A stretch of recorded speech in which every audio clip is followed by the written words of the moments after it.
Good evening and welcome to the January 9th meeting of the Barrington Planning Board. First order of business is roll call of members, starting with Mr. Knapp. Knapp, present. Capiello, present. Jesse, you're here. Allard, present. Driscoll here.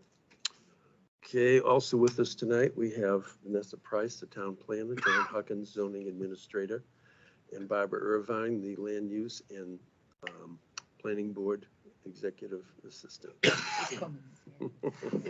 just promoted you. Next, we have review and approval of the minutes from December 5th. Any questions, comments, changes? Doesn't hear.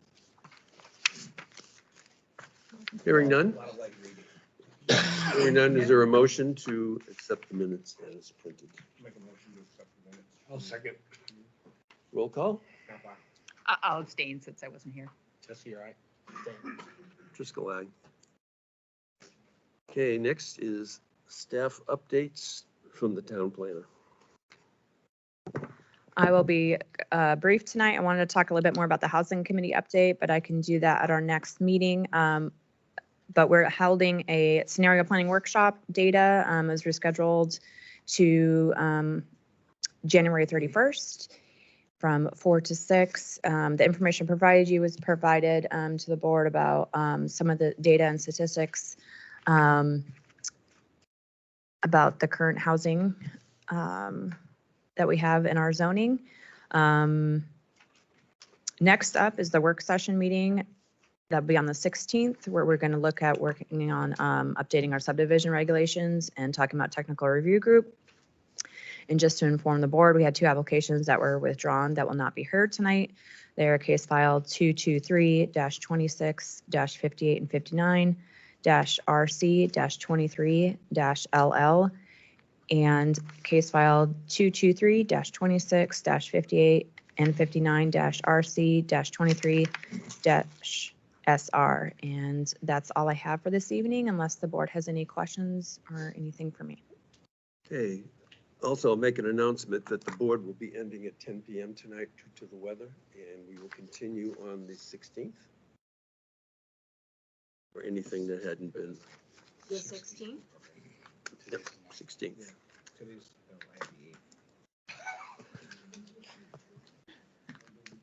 What year do you want?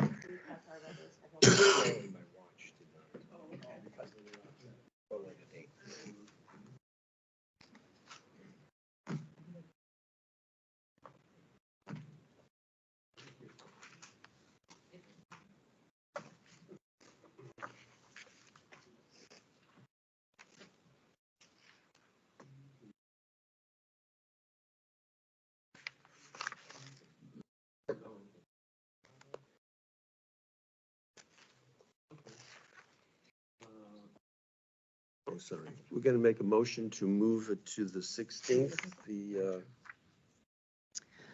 So for tonight's the first public hearing for a proposed 2024 zoning amendments.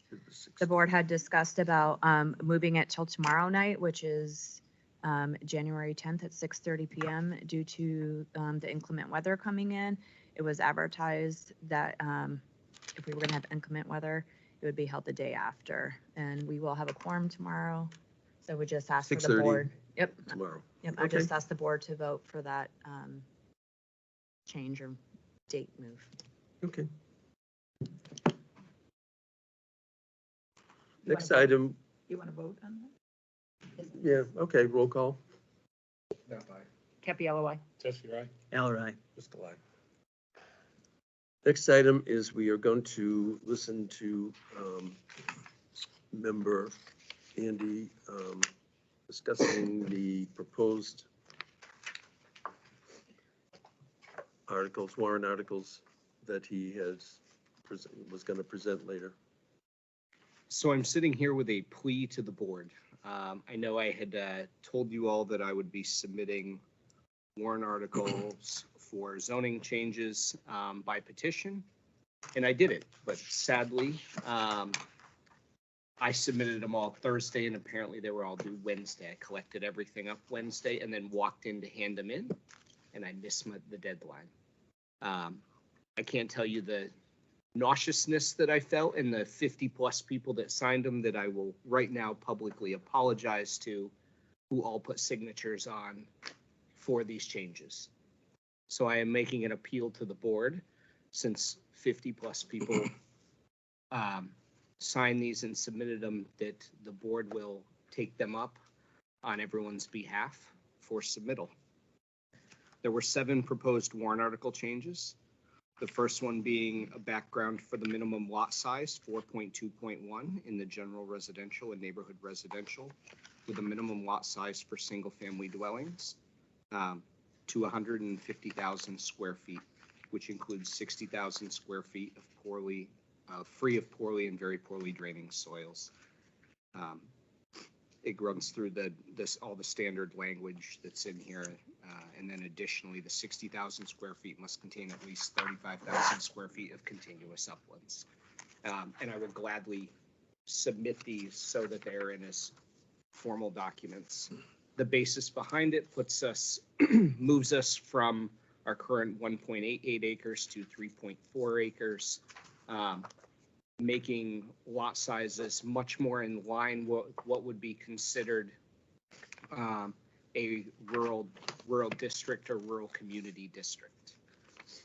The second proposal, or You I should guess- vote on each one, okay, would you like me to read it for formal language? Yes. For the record, okay. The proposed change. or If, Andy, not to interrupt, so when the town clerk gave them to me, they didn't give them into any size order. If you wouldn't, just let me know which one that there's a Mhm.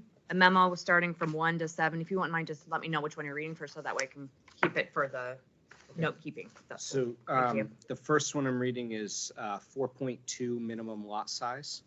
Proposed change is 4.2.1 parents 1 in the general residential neighborhood district. The minimum lot size for dwelling, single family, 150,000 square feet, which must include 60,000 square feet free of poorly or very poorly draining soils, open waters, bogs, marshes, rivers, Yeah. streams, or exposed ledge. Additionally, the 60,000 square feet must contain at least 35,000 square feet of contiguous uplands.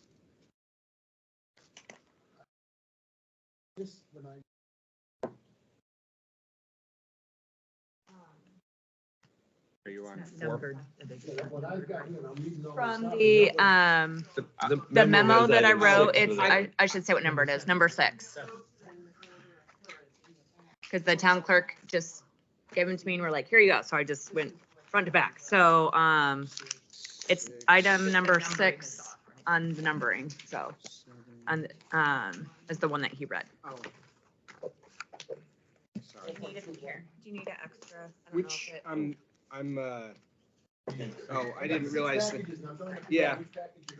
Yep, I just put them all in kind of a more standardized order, but I apologize for. Just let me know which one. So you read just X.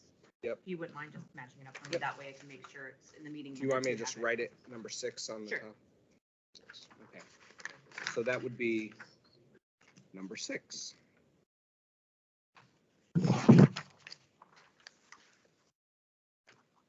These aren't numbering, I'm sorry, which one of these is? Because they all start out the same, all look the same on first.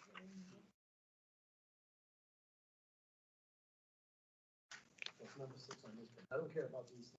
Yeah. So this is the wording you want to change, right here. Okay, all right, Yeah. that's what I was trying to Yeah. find, the reading Yep. you want. When I give them to me, I just flop them down for the numbering.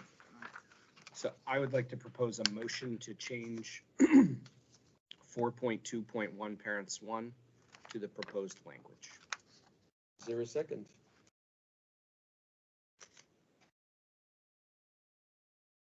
I think the process, if you want to make any language changes, No. if you don't, that's fine.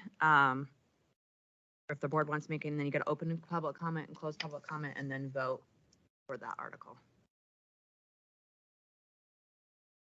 This is similar to some of the stuff. 5,000 contiguous. Yep. They change Square footage. the square footage of the lot, so that's the date is changing. Not on your changes, so you might wanna change this not confused because they thing that's already or changed, you know what I'm saying? I was just trying to make sure that I accounted for it with the new Well, I language. understand That why way I you didn't did it. create a conflict in the language. But I also don't want to create a conflict where you got one that passes and another one that doesn't, and one, and the other one, if you.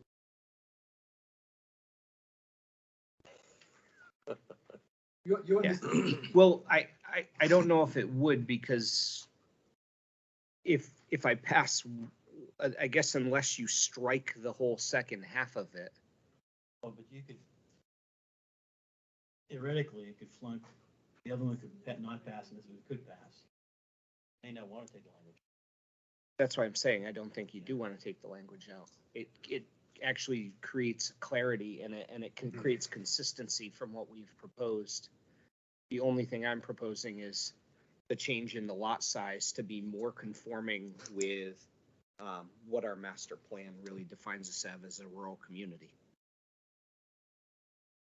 And also the other conversation piece on this is when you look at furthering the tax impact that people will see, where does it come from? It comes from development. So the more development you have chopped into here, the greater the tax impact becomes from a municipal and a school impact end.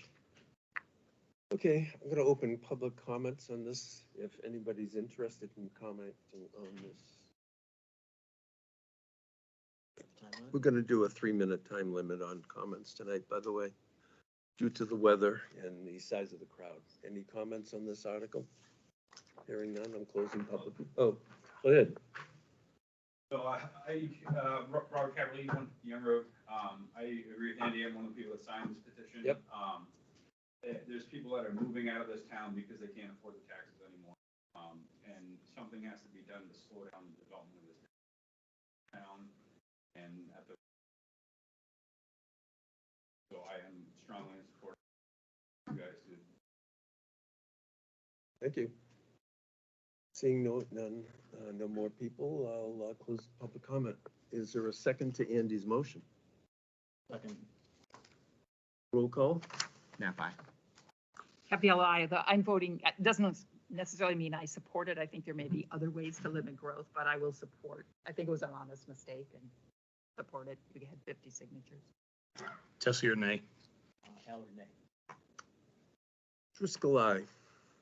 Let it go to the voters.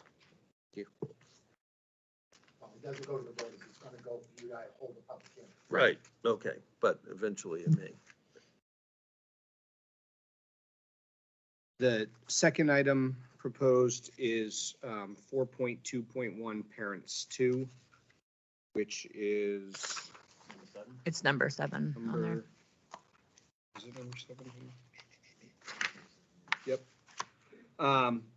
So this one is for the additional 1-bedroom dwelling unit under a common roof, which does not qualify as an accessory dwelling unit under this ordinance. The minimum standard cited in paragraph 1 above shall be increased by the following proportions. Minimum lot size shall increase by 60,000. The area free of poorly or very poorly draining soils, open waters, bogs, marshes, rivers, streams, or exposed ledge shall increase by 30,000. Square feet of contiguous uplands in the area of upland soil shall increase by 15,000 square feet. Any dwelling unit created under this provision may contain a total of no more than 2 additional habitable rooms, such as a kitchen and living room, in addition to the 1 bedroom. In addition to a bedroom, no additional habitable rooms may be created in said dwelling unit at any time in the future. And this was done just to align the conformance of the additional 1-bedroom unit from the prior regulation to the new proposed regulation. So I have a question for the board. Can we actually say that we can do something that will change it forever? Because the language is at any time in the future. Unless there's a regulation change. So Right. if there's a regulation change, this board can't find a future board. So if a future board changes the regulations, those regulations will be changed. So finding is if this regulation is the same and it doesn't change. And also note that after tonight, whichever ones do go forward, they will also have a legal review, so she'll change if needed. The language was, It's already in Done. the regulations Yeah. now. Oh, it was Okay. done in conformance with the existing regulation. The only thing that I changed was the square footage quantity. So that's a motion. Is there a second? Second motion. And I'm gonna open this public hearing also.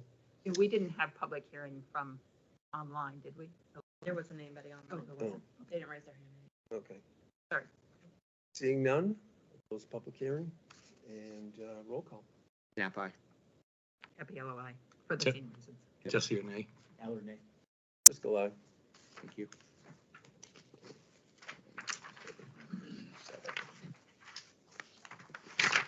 The next one I have is Article 4, Table 2, Table of Dimensional Standards.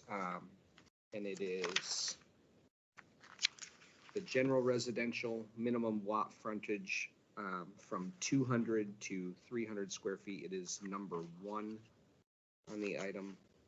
And this is just to update the table of dimensional standards, and by moving it from 200 to 300 square feet, it ensures conformity that you have a mostly rectangular lot shape and it doesn't create a long, slender lot in the process of it. It keeps the uniformity that the rules are intended to have with the design of lots as they're designed. So you're making a motion. And I'll make a motion Is there a to, second? Second. Is there public comment? Hearing none, I'll close comment. Roll call. Nap aye. Happy LOI. Jesse or I? Allard, nay. Driscoll, aye. The next one is Article 4, Table 2, Table of Dimensional Standards A, moving the neighborhood residential minimum lot frontage from 200 to 300 square feet, and that is item 2. What's that? B to lineal feet. Sorry, I said square feet, didn't I? Yes. did that in the last one. Oh, I apologize for that. The paper is correct. For the same reason as the prior one, it keeps the uniformity of the lot shape. Is there a second? Second. Public comment? Closing public comment. Roll call. Nap aye. Happy LOI. Jesse or nay? Allard, nay. Driscoll, aye. What number was that?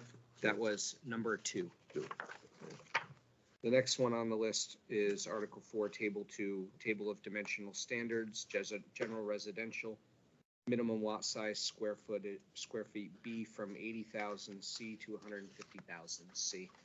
And this is adjusting the dimensional table of standards to conform with item 4.2, minimum lot size, which we have already voted on, and it will be item number 3 in your packet. Is there a second? Second. Public comment? Closing public comment. Roll call. Nap aye. Happy LOI. Jesse or nay? Allard, nay. Driscoll, aye.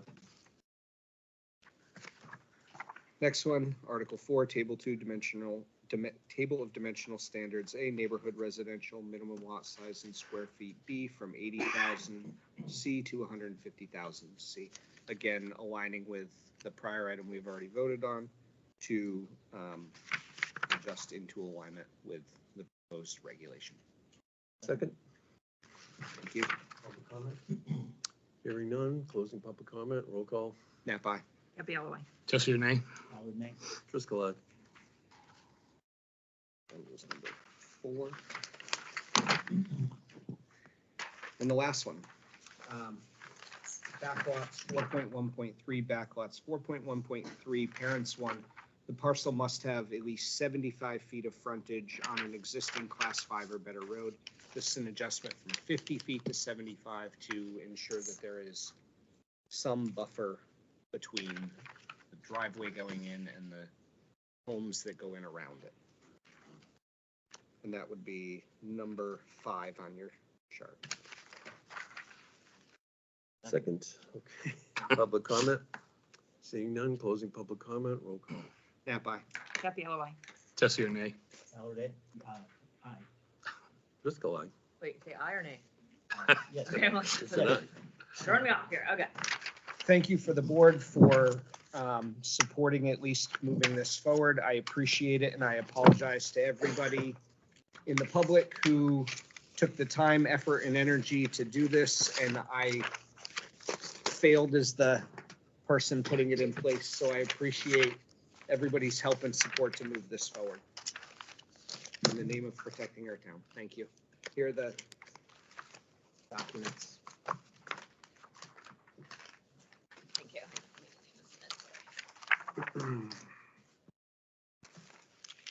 Next item on the agenda, it is 6A. This is for a Class 6 private road application. That is for map number 111, Lot 6. It's a Category 3, Option 2, P&P Property Management located on Flower Drive. Somebody here to speak to this? It's on Zoom. Hi, my name's Alex. Okay. I'm one of the owners of PNP Real Estate Management.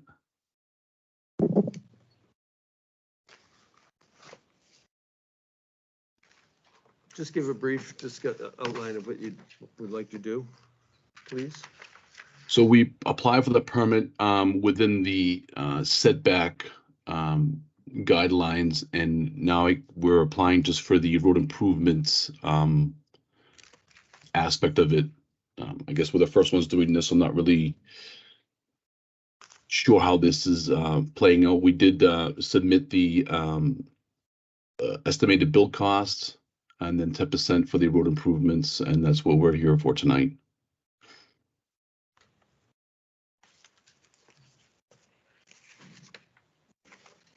Okay, I understand you're going to provide $20,000 to your. That's correct.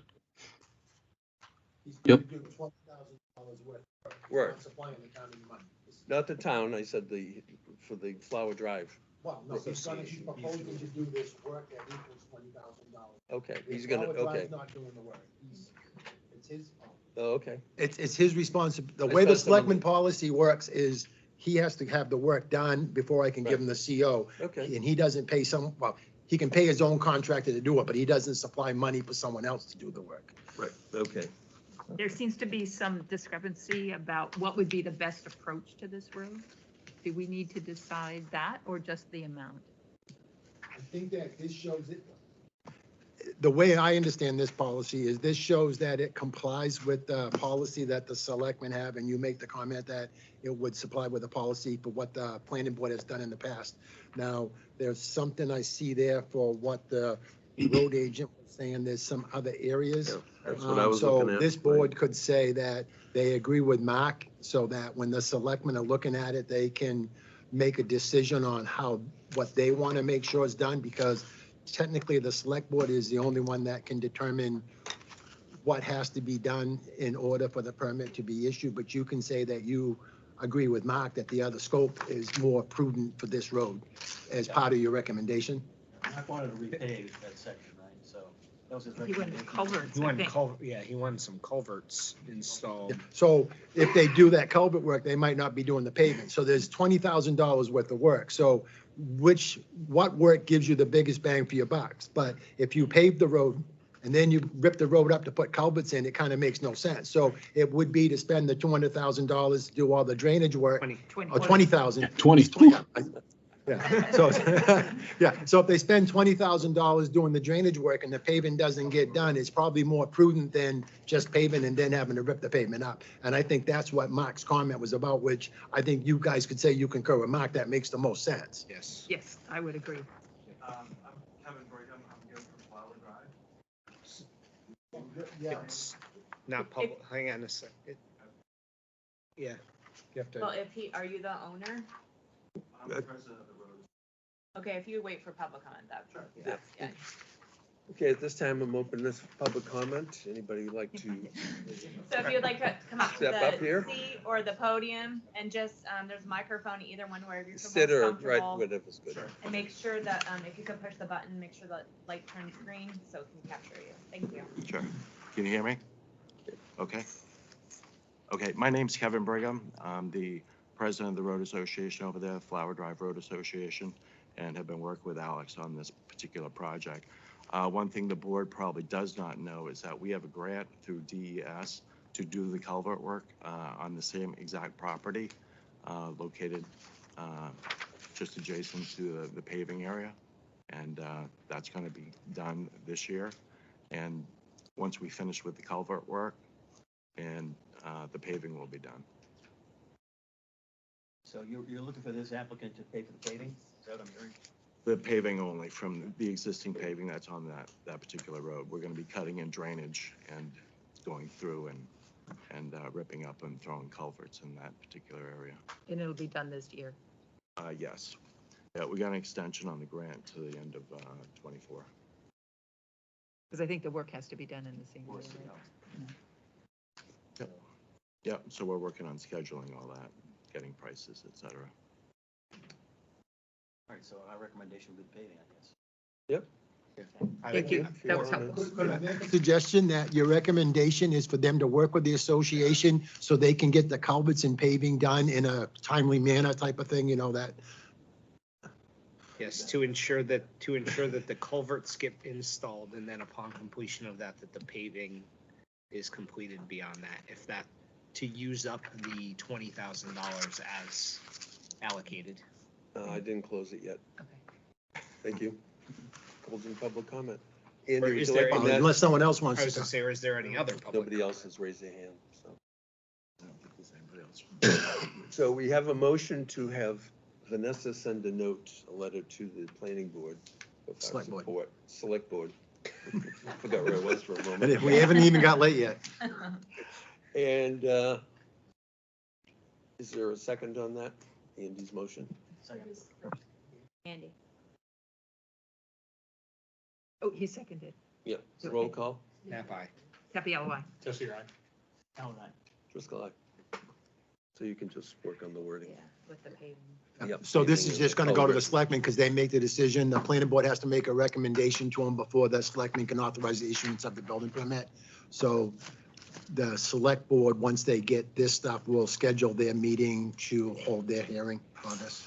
Okay, so we'll have to go to another hearing. The select board makes the final decision, part is like recommendation, and it goes select board, Whitney, in the administration office, I anticipate we'll be contacting, I don't know if yourself or the owner. Yeah, I'll be in Because touch they with Alex. notify, Okay. butters and stuff, so there's a certain period, so I can't guarantee like what the next meeting is. Usually they need. You at tell me least a not week. to tell that the next Yeah, meeting. no just in problem, case. no problem. And that's a procedure per state law. I mean, that's not. Yeah, no, if you contact Alex, he'll get in touch with me, so. Okay. Yeah. All right. That's fine. And I'll be there to answer any more questions. Thank you very much. Thank you. Next item on the agenda is 6B1. This is lot 240-8 NR-23-sub, parentheses 23, owner, Young Road LLC. Request by the applicant for major site plans subdivide into 23 lots using conservation subdivision ordinance with waivers on a 65.55 acre lot, map 240, lot 8, in the neighborhood residential zoning district on Young Road. Christopher Berry, Berry Surveying and Engineering, 335 Second Crown Point Road, Barrington, New Hampshire. Barry, the floor is yours. Mr. Chair, members of the board, Christopher Berry with Berry Surveying and Engineering, representing the applicant here this evening.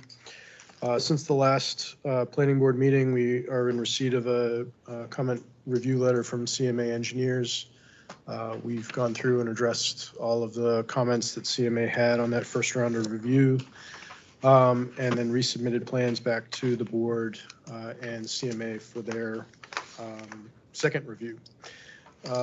The items that came out of the first review really revolved around a couple of issues that sort of all tie together.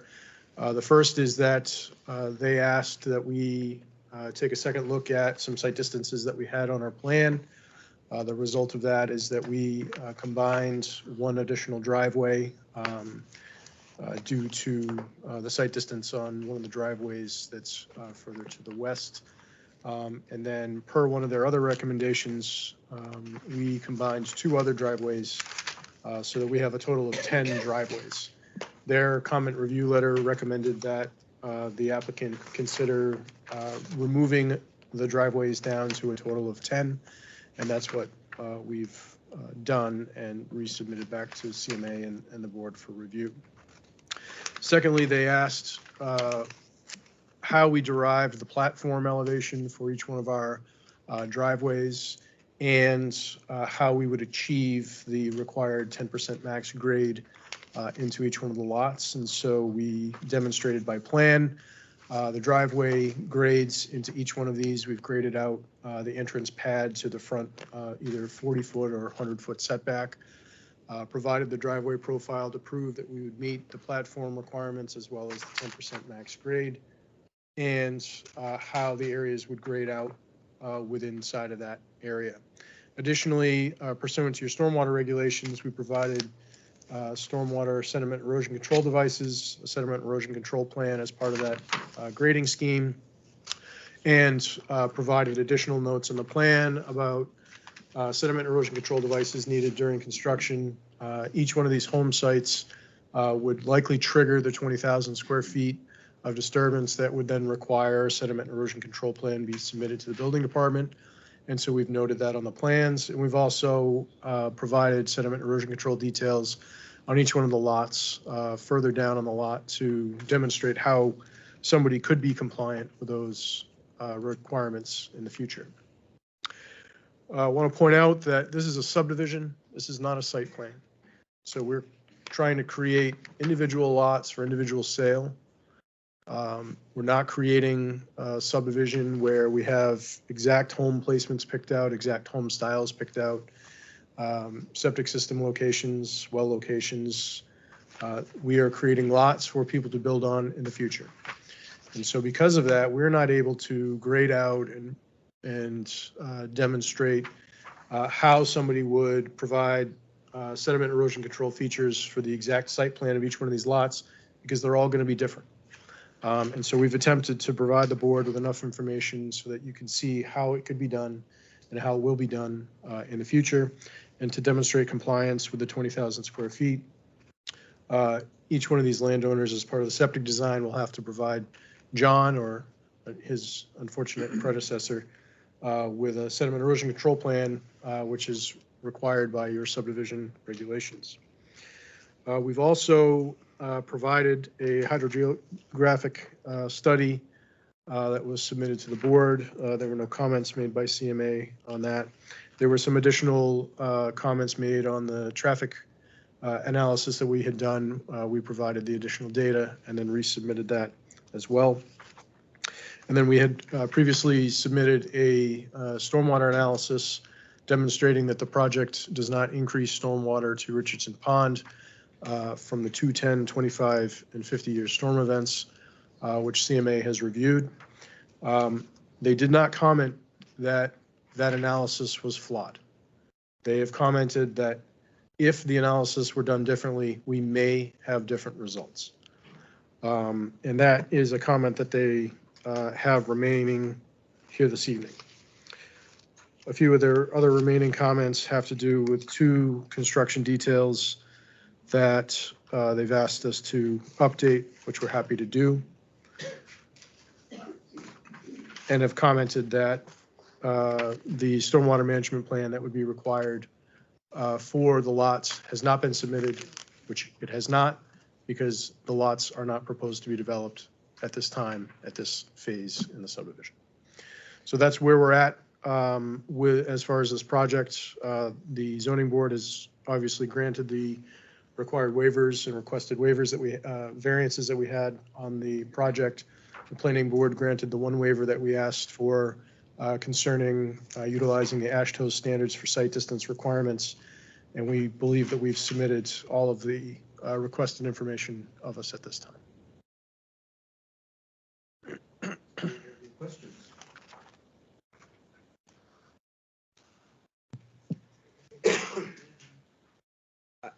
I guess the one item that, well, I got a litany of items, but one area where I have concern is this is a conservation subdivision, but we've not, that typically you would see the documents for that conservation subdivision as well as what the language will be around the lots. Lot that will be protected, who will have access, the easement requirements. We haven't gotten anything on that at this point. We've just gotten this, the plan is this is a conservation subdivision. And one of my concerns is based on a prior subdivision that was done, the configuration and how the easements were put in place on that, and that this is really designed to be garnered. A conservation subdivision is designed to create public access to the land or resident access to the land, and we don't know where this falls in any of that. Yeah, we were certainly under the assumption that that would be a condition of approval, but if the board would like to see the required documents, then we can certainly submit them. No comments?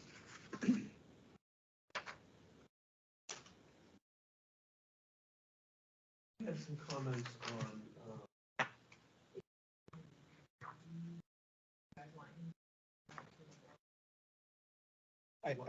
prior to. sure you guys are all in agreement. Yeah. The subsequent condition maybe? So that's just a legal document to describe the open space? Part of our rules in this, if you look at it, are that it tells you how this space is gonna be set up and utilized, and that's part of our responsibility as a board for approval. What are we approving it on if we haven't looked at anything? The open space is supposed to have public access and resident access. Well, it doesn't say that. If you actually read it, it says it's supposed to be available for the residents of the subdivision.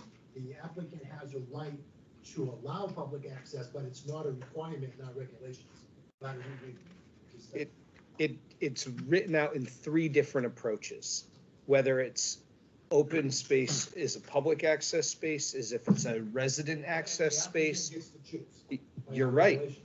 You're absolutely right, but we have nothing that clarifies the intent of this, and our authority as a board is to accept or deny that proposal.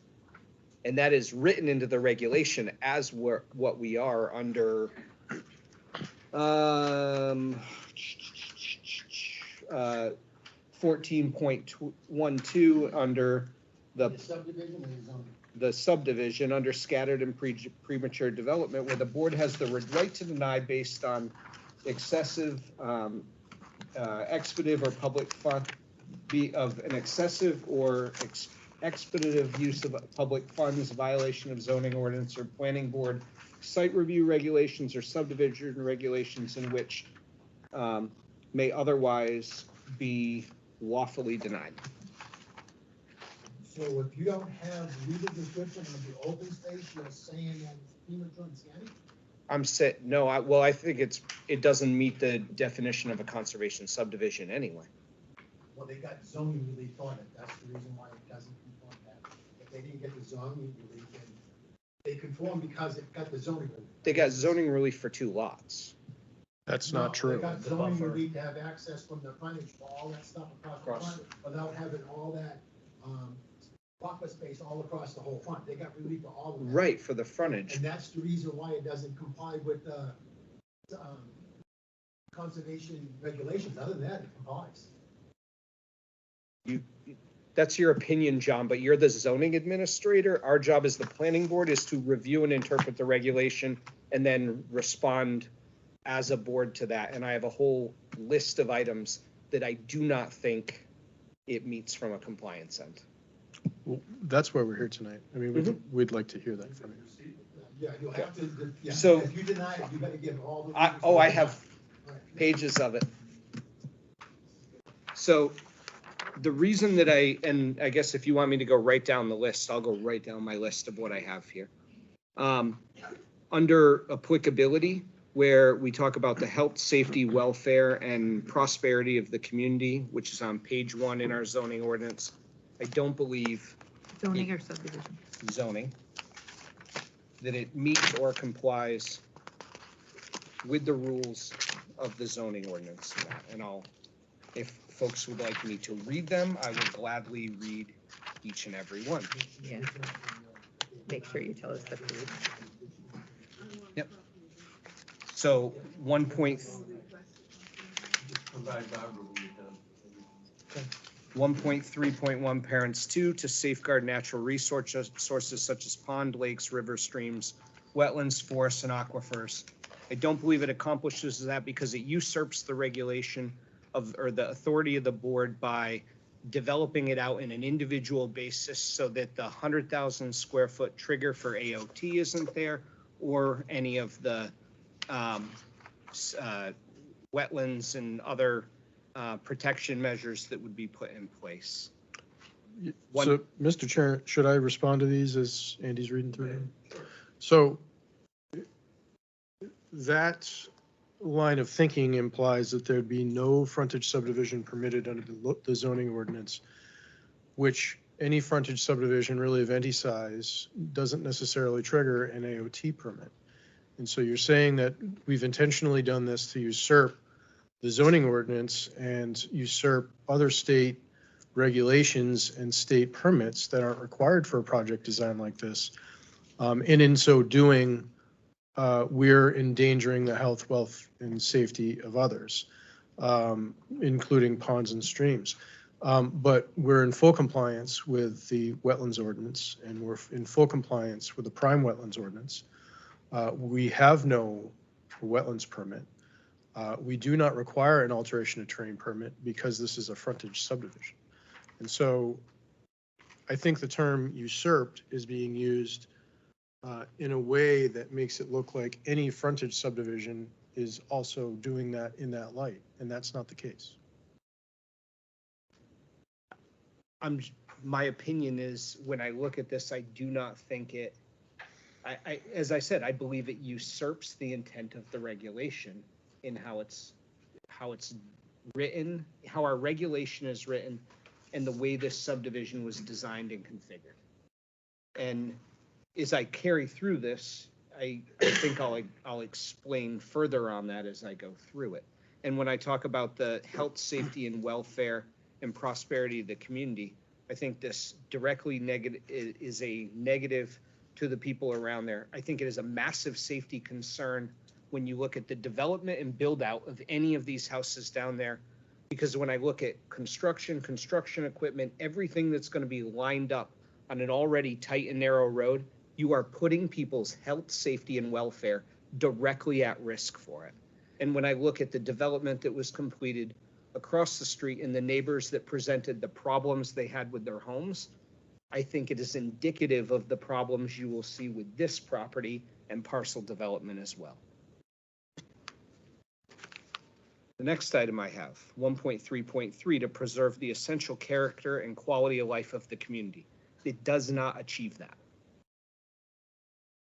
1.3. How does that differ from any other subdivision that is approved? Because I believe when they're approved, it can be done in a way that truly meets the essence of what a subdivision is designed to do, but because this all comes off of a main through road where there's scenic vista, there's wildlife habitat, you are creating a direct impact to all of those characteristics and values that are aligned for any community, specifically in this case, the community of Barrington and our neighborhood residential area. It is not neighborhood in residential in what is being proposed or looking to be achieved. So is this opinion based on any subdivision, this subdivision, a conservation subdivision, or a standard subdivision? It could be any or all, it depends. In this case, we are talking specifically about this one. So I cannot comment on anything else. I'm talking about the fact that when I look at, does it preserve the essential character and quality of life? I don't believe it does, and I believe the way it's set up, it puts it doesn't promote any of the characteristics that our subdivision or our subdivision regulations are designed to enact to create community. this creates houses that are plopped on a lot that do not promote or encourage any sort of community behavior. Much Or the connection. same, much the same as any other frontage subdivision in the town of Barrington. I don't know what you're referencing, other than the fact that you say a frontage subdivision, but I don't have anything specific that is being pointed to. And honestly, it's not even relevant because the case before us is what's relevant, not something that's already been done. I cannot put a bullet back in the gun for a poor decision that was made prior. And in some cases, I may be the component of the poor decision because I've been sitting on this board for 8 years. The next item that I have, 1.3 point parents 4, to protect property values. I don't believe you're protecting property values when you have lovely sloping views right now, and all of a sudden now you're gonna have the hazards of 10 more driveways and houses stuffed in there. 1.3.5, or excuse me, moving on to 1.6, the interpretation. The proposal of the ordinance shall be interpreted as the minimum requirements adopted for the promotion of the public health, safety, and welfare, and other proposes noted above. I think this thing at best is an attempt at just meeting the bare minimum, and as I will continue to comment through, I don't think even meets the bare minimum. 1.8, consistency with the master plan and capital improvement plan. It does not align with the intent of our master plan. So I can't say that it is consistent or a consistent approach to the master plan. Moving on. On page 5, 2.2.2, neighborhood residential roads, where the specific conversation around the open space and the need for it to meet the design and be deeded as such. We have nothing that comments on that, so it's pretty hard to comment into that piece. Under Article 6, when we get into a conservation subdivision on page 23, 6.1, under the purpose, parents 1, the proposal impacts wildlife corridors, steep slopes, potential wetlands impacts, because of drainage control is pushing off to the drainage control is all being pushed off to whoever the builder is and the potential homeowner. And as we've seen by multiple people that have come before us, it doesn't mean that they necessarily know exactly what they're doing or what they're getting into it, which forces a civil matter in the nature. And I don't think that's a great responsibility for the board to pass along, and I don't think it's responsible from what we've seen in prior development. Under 6.1 parents 2, the plan does not accomplish, bear with me as I'll specifically talk about what it is. 6.1 parents 2, to preserve the scenic vistas and minimize views of new development from existing streets. The plan does not accomplish it. It destroys the scenic vistas, and development is all now become a visible component closer to and from the street. Under 6.1 parents 3, to provide a comprehensive site plan of large tracts of land in order to facilitate better site design concepts that are compatible with the existing natural features and terrain in order to minimize disturbance of the landscape element. The concept's not suitable for the natural terrain of the land, and it will not minimize the impact of the land development in and around that property. In fact, I think it's going to create massive head walls and other challenges from a development end.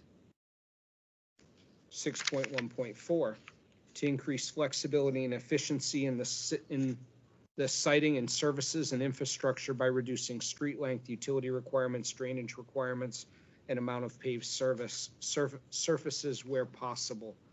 By pushing the drainage plan from the project to the site purchaser, it removes the protection and oversight of the board and puts it on the zoning administrator and the developer and future owner. I believe this is where I say it also usurps the intent of the regulation. 6.1.5, to permit active and passive recreation use of open space by residents of the proposed development and/or or by the general public. Property is currently posted. I'd like to see the language for the deeds that specifically address the open space up to residents and/or/and/slash public use, as well as have adequate parking. And it is a right for the board to approve or deny based on the conservation subdivision rules and requirements. 6.1, parent 7, to reduce erosion and sediment by the retention of existing vegetation and minimization of development of steep slopes. The request to have the lot owners do this, again, usurps the intent of the regulation and does not address our regulation as a board. 6.1, parents 8, to permit various means of owning an open space. We've seen no language for deeds, permitted use of the space aside from the development on the other side of the street. One would have to presume the language would be drafted favorable to one or two parcels and not uniform to the best use of the development, being the actual proposed development or the community. Under 6.2, density and dimensional standards, 6.2, parents 2, I don't believe it meets the standard. Access is not intended to be through the parcel. It's intended to be from the street.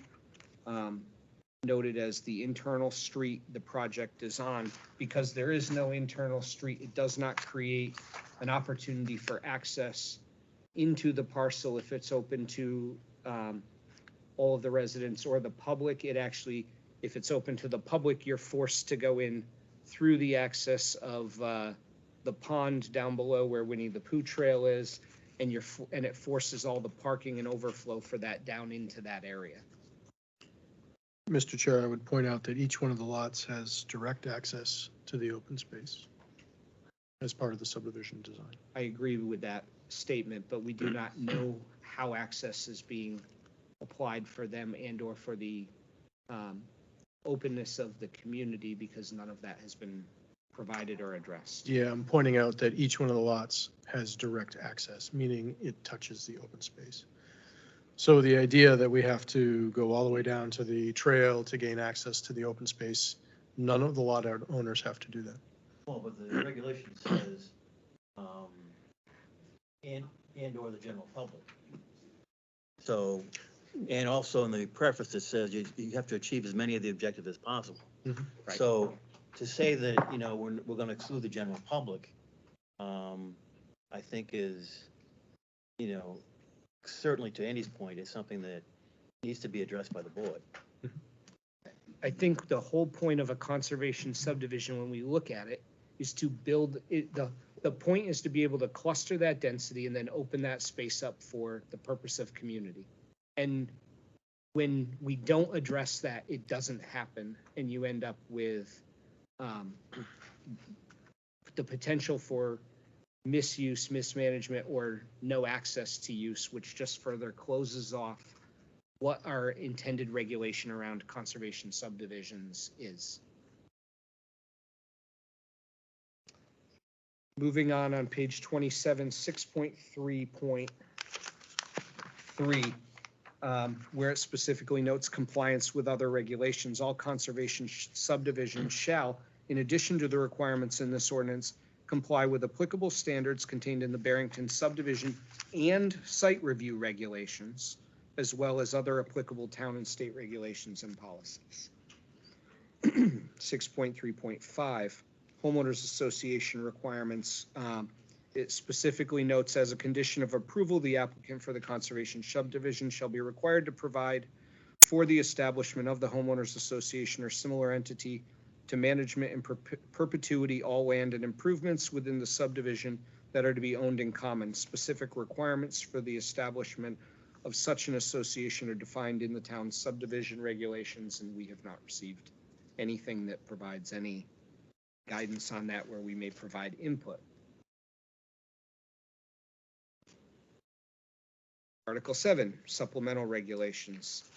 Under the performance standards, note is to prevent land or building from being need or occupied in a manner that would create any dangerous, injurious, noxious, hazardous, or nuisance conditions. I'm deeply concerned that the sheer volume of added driveways are both dangerous and injurious, as well as the potential not only during the development phase, but upon move-in phase and then upon occupancy phase on a road that is already extremely dangerous from a travel standpoint and is a concern. There have been several notes made that we can't control the speed of what people drive on that road. And you're absolutely right, but it is our responsibility as a board to make sure we protect not only the people that live on the road now, but future people who do live on that road moving forward.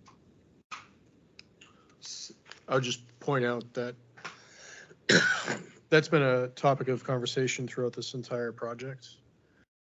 And we've proven over and over and over again that we have adequate sight distance for each one of these driveways. So under 7.1 parents 2, the burden of proof for this is on the applicant, not the board. I firmly do not believe that this has been proven within the standards with comments like we can't control how people drive and other similar statements. You may meet the standard for sight distance, but I firmly believe you are going to put people's health, safety, and well-being at risk with heavy equipment trucks being parked along the side of a road with no shoulder to speak of, with construction vehicles being parked along the side of a road that has limited or no shoulder. And there is nowhere to get people off that road, even in the development phase, to get it in there. It is going to be highly hazardous and risky to anyone who travels that road on a routine and regular basis. Off-street parking and loading of spaces, I think, is also an area that's addressed. There is no good method in our regulation to address parking and vehicles in and around there. And we all know that if people have a birthday party or some other sort, that where do people end up parking? Up and down the side of a road, on a road that's already relatively tight and dangerous to begin with. Each one of these driveways is between 40 and 100 feet long. There'd be no reason to have people parked on the side of the road.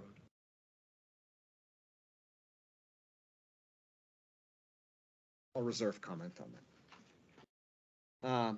14.2 or 14.12 on page 56 for anyone who's following along. Scattered and premature development. It is the right of the board to deny based on excessive expendive of public funds. And I do think this will create an excessive spend of public funds, not only in maintaining the area, but in the impact on our public services in and around that area, as well as the violating of zoning ordinances, or planning board site review regulations, or subdivision regulations, in which may otherwise be fully denied. Under the site plan review regulations, on page 17. Before we get too far beyond scattered and premature, that test is a far cry different from its actual meaning versus how it's being used in that presentation. This is the only parcel that has not been developed in this area. Scattered and premature is an expenditure of funds due to road length, proximity to town. You could have an expenditure of funds for, I think Andy's point might be life safety, but I fail to see how any of those would be impacted by a frontage subdivision across the street from a common frontage subdivision on a local road within the town of Barrington. Because I don't believe the road has been built out to a standard that can handle that, and with 10 added driveways as opposed to one neighborhood. Even if you look at our defining regulation and our proposed use of what a good planned subdivision is, when you look at how that's set up, it does not all take access off one main road. And you may have achieved relief for it, but it doesn't, but but I don't have to agree that it actually creates a good opportunity. I still believe it creates a high risk for anyone here, and because there is no proposal on the build out of the lots, it actually passes the buck on to whoever the potential developer is or the builder, which means anything that is being stated to us here does not actually, well, we have no oversight as to it actually being followed through in an authoritative manner, and it forces it into the hands of the zoning administrator, which I think is probably the preferable method, but does not actually address our responsibility as a board. But that has nothing to do with scattered and premature development. I think the development is scattered in that it doesn't align with the defined plan of what a conservation subdivision is. Okay, but the definition of scattered and premature development isn't the definition that you've just provided. The definition of scattered and premature development, as per our regulation, nothing in this article shall be construed so as to limit the existing authority of the Barrington Planning Board to deny new proposed development that is scattered or premature, requires an excessive expenditure of public funds, or otherwise violates the Town of Barrington zoning ordinance or the Barrington Planning Board site review regulations or subdivision regulations, or which may otherwise be lawfully denied. Which, as I have read it, I believe addresses those items. You've made the connection between how we're proposing that each one of the homes in a frontage subdivision be responsible for their own construction standards from a sediment and erosion control standpoint to scattered and premature development. And those two things don't link. I don't have anything else that it's what we have here, I guess, is two differing opinions. You have your opinion on it, and I have my opinion. And the great part is we are both entitled to an opinion. Mm-hmm. Yours is to present for the benefit of the developer. Mine is to present for the benefit of the community. Anybody else have comments? You want me to finish? I don't think he was done. Under our site plan review and regulations, I think it fails to neglect 5.3.3, the temporary erosion protection during construction. As I said, it's being passed off to whoever's developing it. So I disagree with you there. Again, I think you failed to hear the part of my presentation where we have established sediment and erosion control devices not only during construction, and have provided sediment and erosion control devices on the lots for the home's construction as well. Where's that in the information? Because I do not remember seeing that when I was reviewing everything. It was in our response letter to CMA. And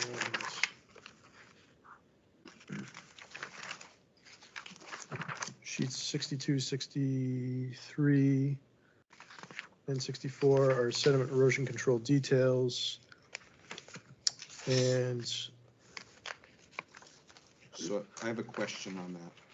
How can we have sediment erosion control details when we do not know where the house is going, where the septic is going, or where the well is being placed on the lot? because a sediment and erosion control detail is a perimeter control that keeps sediment in place and on the lot.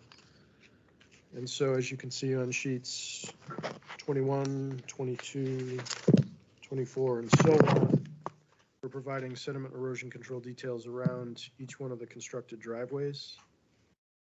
And then we're showing sediment erosion control details further down the lot as an example of how somebody would manage siltation controls on site. Perimeter control, typical, see erosion control number 9 on the overview plan. And we show silt socks, mulch berms, all of your typical perimeter controls that would be required on any construction site. Mhm. And I know CMA had some extra concerns around this with regard to the development of those sites.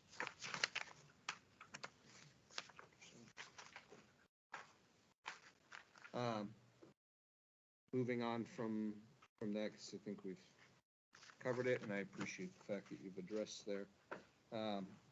Under 3.5.9, proposed vehicle and pedestrian access, we have access points. My concerns obviously are around development of it, as well as once it is developed,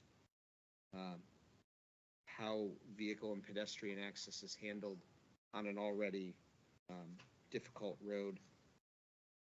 Landscaping and under 3.5.10, landscaping and screening. It's really hard to talk about what landscaping and screening is when there is no real plan set be built out at this point, so it almost takes it out of the board's hands when we should have a responsibility to look at how that's being managed. Landscaping and screening, from a site review standpoint, which is what you're referring to, is from a standpoint of how sites are built out as a site plan is developed. We're not proposing that the lots be built out as part of a site plan review. And so the landscaping and screening requirements, the way you're referencing that implies that you would have say over how somebody landscapes and screens their home. And the planning board doesn't have purview over that. You do have purview over streetscapes and the perimeter buffers and things like that, that we've provided and we've gotten relief from the zoning board on. Okay. Under 3.5.11, parking and circulation, because we do not know what driveways are going to be, how people will maneuver in and out of a driveway and or turn around, it's pretty tough to talk about parking and circulation. Similarly, under 3.6, because we don't know what's going to be built, we have no construction details or drawings. And moving on under 3.7, we don't have any building renderings because we don't know ultimately what will be built there. Right, because ultimately you're referring to a site review regulation for a subdivision. And this is a subdivision. It's a conservation subdivision. So we have requirements under what should be there for it, but we don't get any of that in this case. Or for any other standard subdivision that you would see. Almost all of them that I remember seeing have come in with some sort of plan of what's being developed, what it looks like, what their intent is, and usually a general rendering of what buildings will potentially be there. On a standard subdivision? I don't know any that have come before, or a conservation subdivision, I guess would be the last probably 3 I've seen, and all of them have had renderings of what was being done there. I do a lot of subdivisions in town, and we never provide that.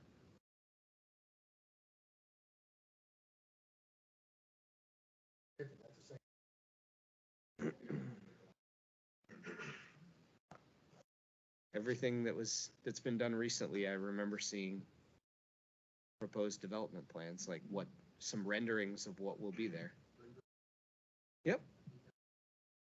No, single family. One in the subdivision since I've been in town. When we did this one, I believe they provided it. I thought they provided some lot plans of what some of the build outs would look like. They locations, house locations.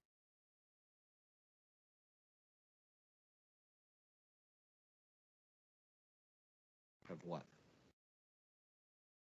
Oh, yeah, but I believe they provided some. Yeah. Okay. Site plan documents and reports, 3.9.1, protective covenants, 3.9.2, utility clearance letters, which I guess that one's less of an issue since it's all gonna come off the main tap. 3.93 being the deeds, what's documented going into the deeds. 3.94 easements and right of way, which there definitely will be since this is a conservation subdivision. Article 4, the design and construction standards under 4.3.3. Obviously, we don't get layouts. 3.3.4, we don't have buildings, and then 4.3.5 erosion control, which you have already addressed. Under 4.8.3, access management, I have the current plan is unsafe, not only once built out, but especially during the construction phase. It doesn't meet the preferred frontage diagram, and it's referenced in figure 3 on page 29, let alone the design plan for a conservation subdivision, even though it is being based off of a frontage subdivision. Under 4. I think it is better now that there's 10 driveways as opposed to 18 was the original count. 13. But I still don't think it's good. 4.9, off-street parking and loading standards, 4.9.1, 4.9 parents 1, parents 1, and then 4.9.5, access and circulation design. Then under the subdivision regulations, Article 10 under a conservation subdivision, 10.5, which specifically addresses the road construction plan. I believe this, as I've noted numerous times, it's a public safety issue. Under 10.6, ownership and maintenance of the common facilities and open space. As noted, we do not have this. 10.6.2, maintenance operation of the common space would need to be noted. Under 11.2, lot shape and size layout. I don't believe the spirit meets the site plan for this will meet the spirit and intent of the lot shape or design because of the steep slopes tied into it. Under Article 10, the road design and construction standards, with 12.3, I think the driveways and accesses are also going to create steep slopes and challenging processes that will create potentially unsightly walls or that do not align with the design of what our town or community is set to look like. And that is all I have.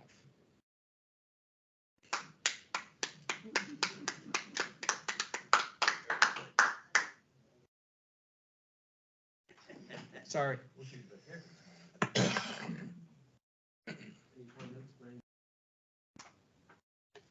Well, without, getting into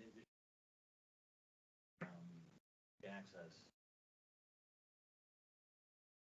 Conservation area.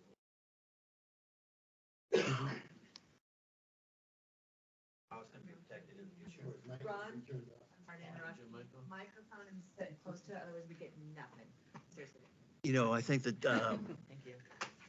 clearly the conservation, the open space and public access to that, which I think the board can acquire, is an issue. I mean, this is close to, I think, the most highly accessed conservation area we have. And I think access to it is something that certainly I would look for, so. Yeah, and we've stated in the past that we would certainly be open to having public access on the existing trail. We designed the subdivision around the existing trail to the remaining publicly owned open space. The space as part of the actual project is likely going to be open to the residents of the subdivision, but the applicant is open to the idea of having public access down the existing trail to the existing conservation area. And would They there have be to park parking? on the road, right? We're not proposing any parking. That really limits access. And I There's- think there's to really- Nobody can walk to that trail. Well, from there's no along the parking road. there now, so how do people access the trail now? Yeah, well, Well, that might be a benefit to the community. well, as it's part not, of this. it's on a conservation subdivision now, so. yeah, I mean, This when we is put the- when you put a conservation subdivision in, it carries certain requirements, and that's one of them.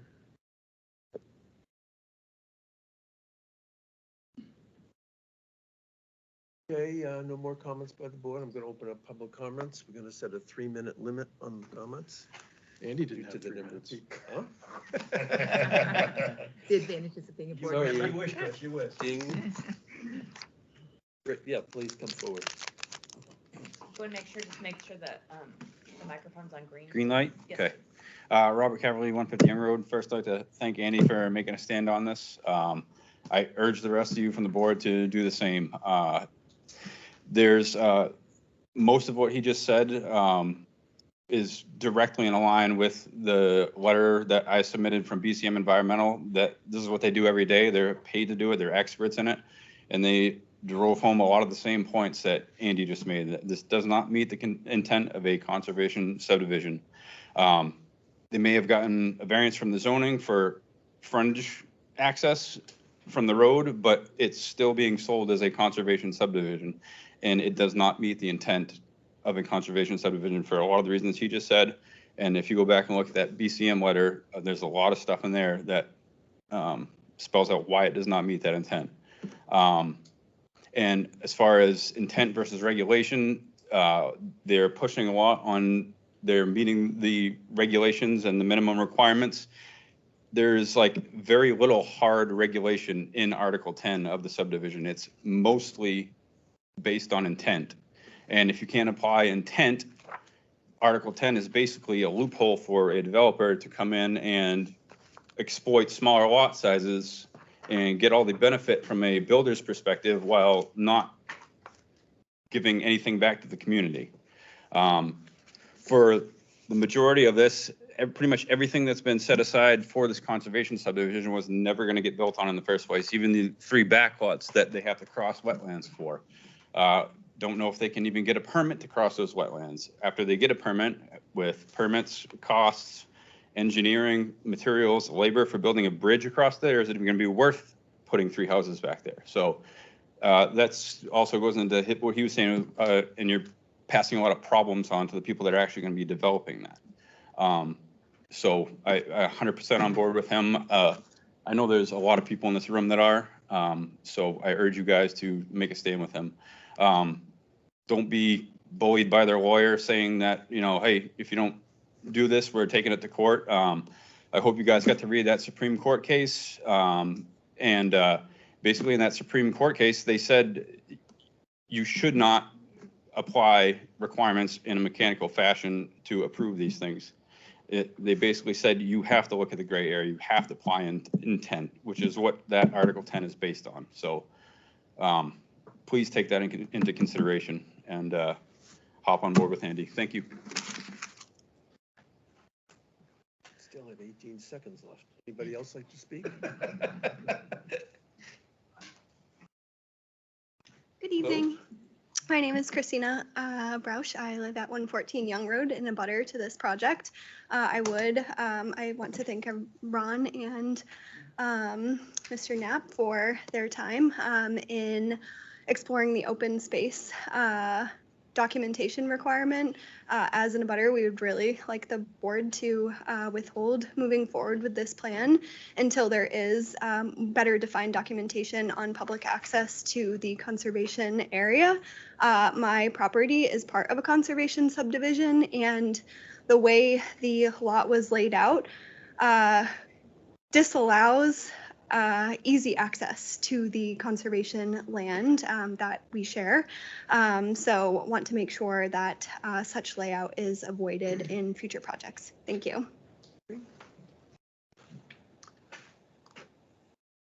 Anybody else?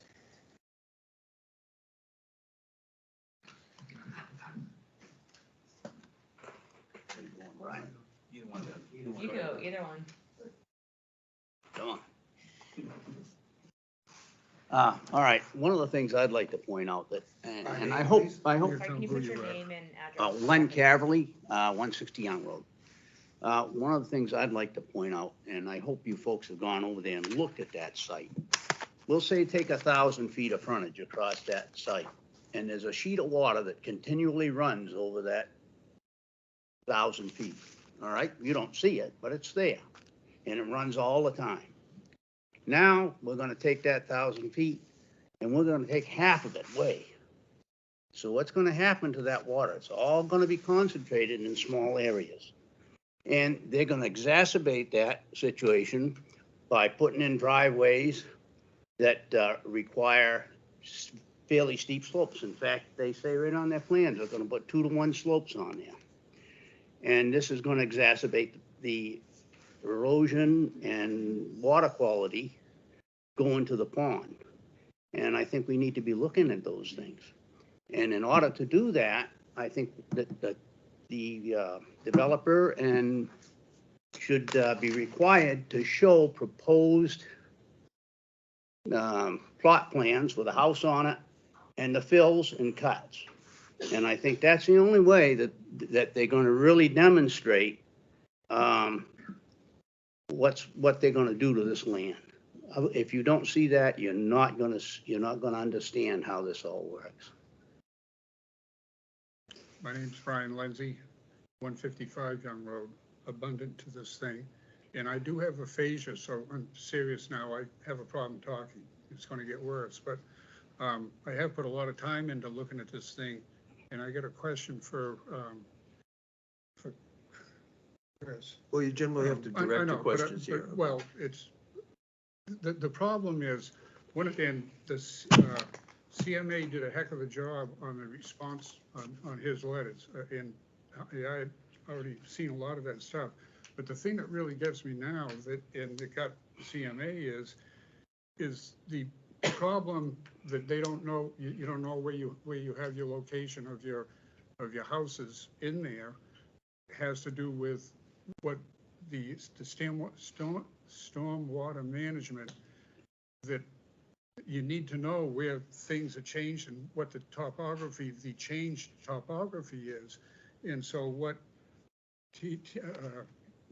CMA brought that up and said, hey, what are you going to do about that? Well, what Chris wants to do is something I can't believe, and I think lawyers and realtors would have a field day with it, is I don't have it in front of me. It's the That was disclaimer. I forget to share. Yes, What's that? continue. Sorry. Just continue. I need this, today I don't have it with me, but what it says is that they're gonna, when they get approved here and everything else and start selling things, that you people are gonna have to make sure that there's some type of permit that says that the person that's looking to buy this lot is gonna have to do a stormwater management plan on his lot by itself there that we got to approve, that says, oh yeah, okay, that's the way what you're gonna do for your share of this sediment control thing. So, but how can a guy go and put a building in, and then the next guy comes over and looks and it's all, so it's going to be dependent set by set on where the water's going to go. That doesn't, if somebody can tell me, I don't have it here. I want to see what CMA said, and that what he did to what CMA said, that we won't have it finished up for stormwater management until you start working with it, and it doesn't work. It doesn't make any sense to me. See, my measure is. Okay, thank you. Do you understand what I'm saying? Yeah, we can. Yep. We got it. CMA says here, it appears construction of the development itself, driveway construction, site grading, and house lot impacts an area greater than 20,000 square feet. So a stormwater management plan to treat site-generated stormwater runoff with calculations for a 50-year event, ensuring that post-development surface runoff is equal to the pre-development runoff. All right, so they're trying to circumvent all this stuff by calling it individual lots. This is not individual lots. This is it's a development, period. You can't call it individual lots. There's no way you can look at this whole thing as individual lots. You just can't. It's a development. Whether it's conservation or not, it's a development. You have to look at it as such. Could you ask Chris for me what that's number 2 thing that came in his, it's in his plan. I think it's sheet number 2. Well, it's up to Chris if he would like to respond, but I'll allow it if he wants to. Sure. Okay. So I'm not saying that we're picking and choosing this development to apply that 20,000 square foot rule the way we are. All I'm saying is that we are creating lots in a subdivision, and we have no idea what somebody is going to build on each one of these lots. This is no different than any other subdivision that we bring before this board. And so we can't demonstrate precisely where each and every sediment and erosion control device is going to be on each one of the lots. I'm not saying that we haven't demonstrated how the sediment erosion control is going to be managed. We have done that. I've also submitted an analysis that says that the site in its totality does not generate impact to the downstream wetlands. So to say that we're not viewing this as one development is false. We are viewing it as one development, but this is individual subdivision lots. Not a site plan, not an area where I can say, this is the precise home that we're putting on this. Somebody's going to have a drive under house here. Somebody's not going to have a drive under house here. How am I supposed to do that? So all I'm saying is that the sediment and erosion control portion of this, we've demonstrated how somebody can do it as part of the project. And on a site-by-site basis, it needs to be done moving forward. That's all. Getting to the stormwater management, on your sheets 2, 11, 12, 13, and 21, you put a footnote in there stating, oh, I was just kind of responding. Yeah, I'll get to you later then. Let's continue public comment. Anybody else? Thank you, gentlemen. 3 minutes are up. Is there anybody online that is for or against this application that would like to make a comment? If so, if you could please raise your hand so I can be unmuted.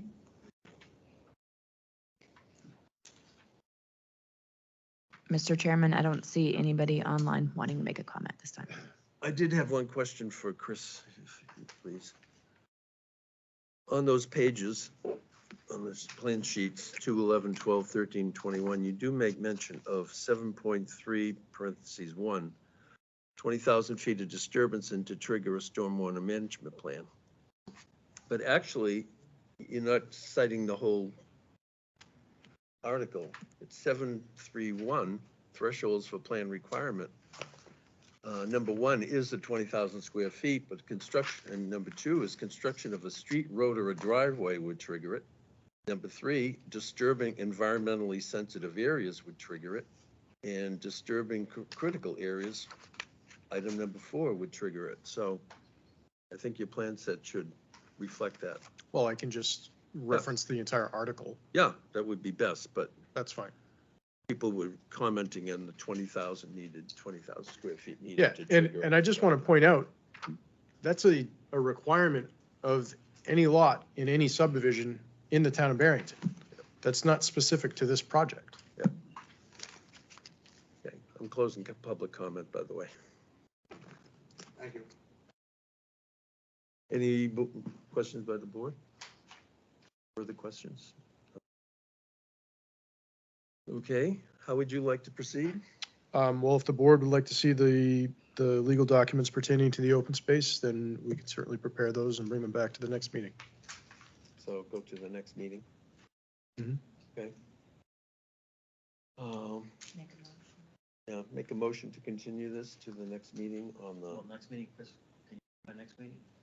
Next thing's You just February need- 6th. I believe so. Yeah. okay. Want a roll call? I need a motion and a second. I'll second. He's second. Oh, sorry. Roll call. John. Don. Yep. Yeah. Yep, Nap aye. BLO. Jesse, you're right. Alan, aye. just on. Thank you. Thank you.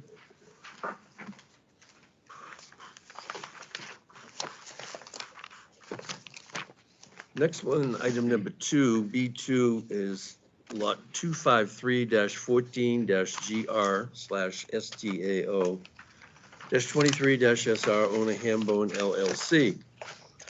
Request by the applicant for major site plan review of 7 multifamily units with waivers and added a 3.4 conditional use permit on 49 Weekly Pond Road.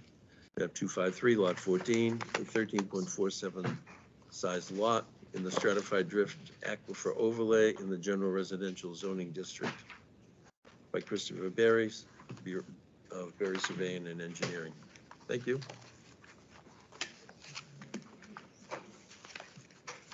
Chair, members of the board, Christopher Berry with Berry Surveying and Engineering, here again for Hambone LLC. Last month, the board gave comment on a conditional use permit that we had before the board pertaining to a multifamily development proposed on Winkley Pond Road. The board ended up denying that conditional use permit for a number of reasons cited.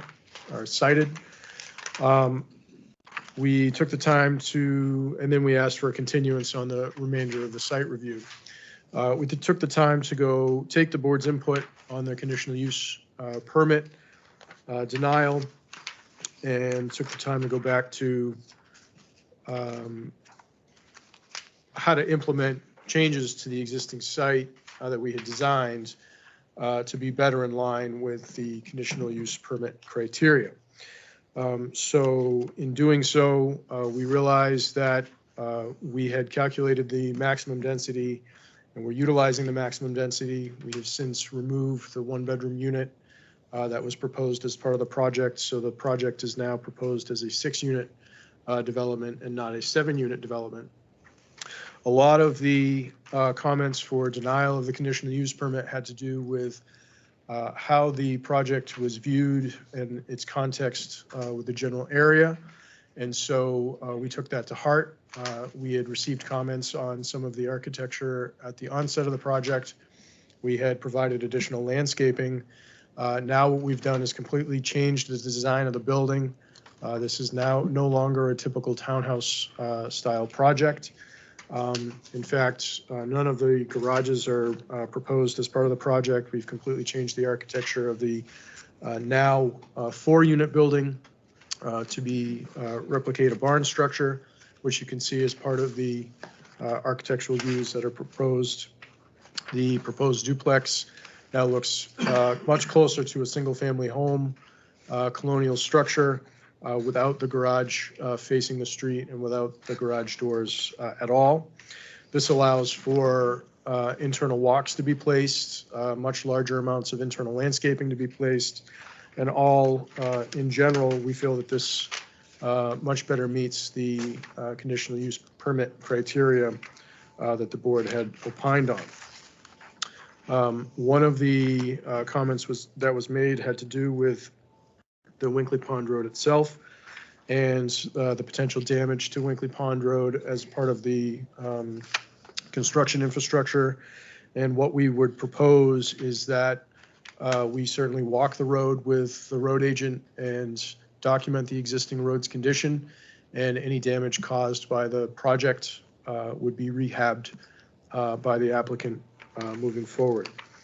There was some trip generation discussed at the last meeting, and a few of the board members questioned how the trips to and from a site are larger than just 1 or 2 vehicles based on Amazon and other deliveries. We had previously submitted a traffic analysis that attributed all of the trips to and from the site, and with a reduction in the number of units, I've sort of reiterated that as part of our conditional use permit criteria. Additionally, since the building style has changed pretty considerably, it's gotten smaller in footprint, and so the massing of the structure is quite a bit smaller. The parking array that's required as part of the project is considerably smaller and much further from Winkley Pond.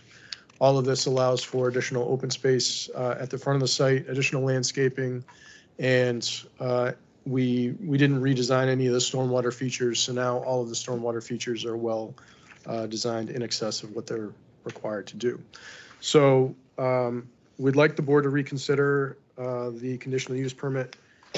I have filed an additional permit to that request, and then reconsider our site review application.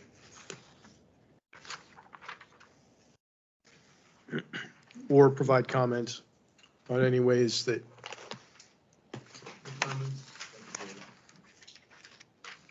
I had some questions on the redesigned 4-unit. You don't have any windows on first floor on the back side?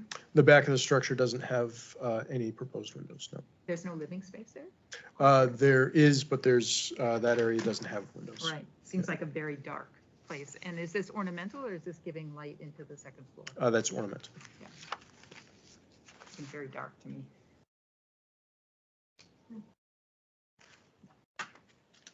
And that's only on the first floor. Right. So all of the living space is essentially on the front of the structure. The second floor does have windows.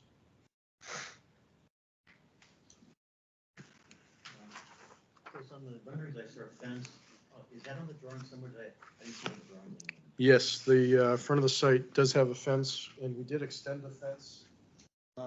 The detailed site plan shows the fence here at the front of the site all the way to the intersection. You have a note about garbage. I think it just wasn't changed, but what is the current garbage plan? It says it would be stored in the garages, but you've eliminated. I should remove the word garage. So we would place toter pads for the toters on the two sides of the building.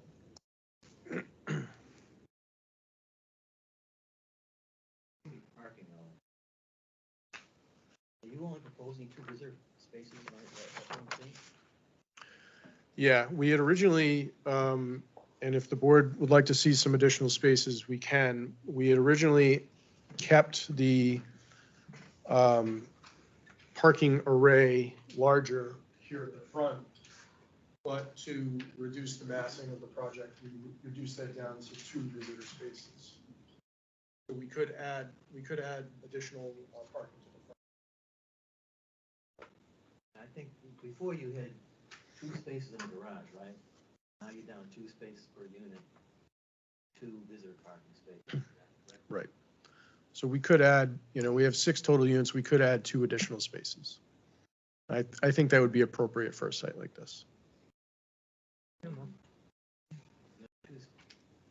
2's required per unit, and you need appropriate visitor parking. And maybe when I see situations like this, the biggest problems are noise, parking, always the issues, 90% of the problems. I mean, you have 2-bedroom units, you have a family with a kid who's driving age, you have 3 spots right 3 there. cars. Mentioned having a party, 2 visitor spots, it's not gonna cut it. I think parking's a problem. Mhm. I'm even having a problem with 2 extra spots. Find more. Well, I mean, again, we can add, so we had originally added spaces here, and we had originally added spaces here. Certainly add those back.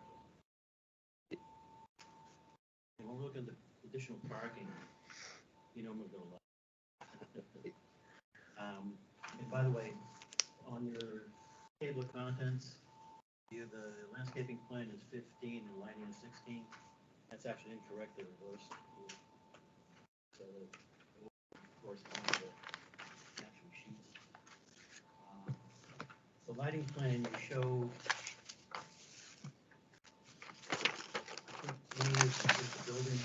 the building ones. Yep.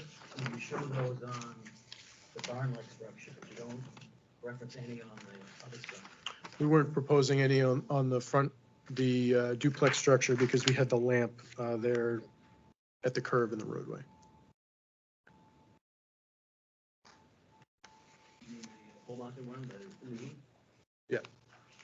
I'm confused by the, it seems to me, you have 2 parking spaces on one side of the building, and 2 parking spaces on that side of the building, we have the light. I guess I'm questioning why those are lit and the other aren't. Then you have a whole bunch of spaces over here, no lighting over there.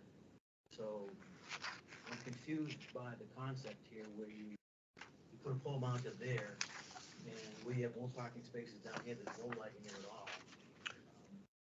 Concept is confusing to me. So we wanted to provide a lamp at the curve in the road, and we wanted to provide lamp light generally in the roadway. But what we didn't want to do is flood the entire area with light. And so if you want to see additional lights, we can certainly do that. We can add we can add one, and these are solar, so the utility is not a problem. So we can add an additional lamp where we're proposing the additional parking, and then we can certainly add residential lamps to the duplex. Yeah, where you're parking, I like to see some lighting there, so, Mhm. I think that's appropriate. So, especially we can expand the parking.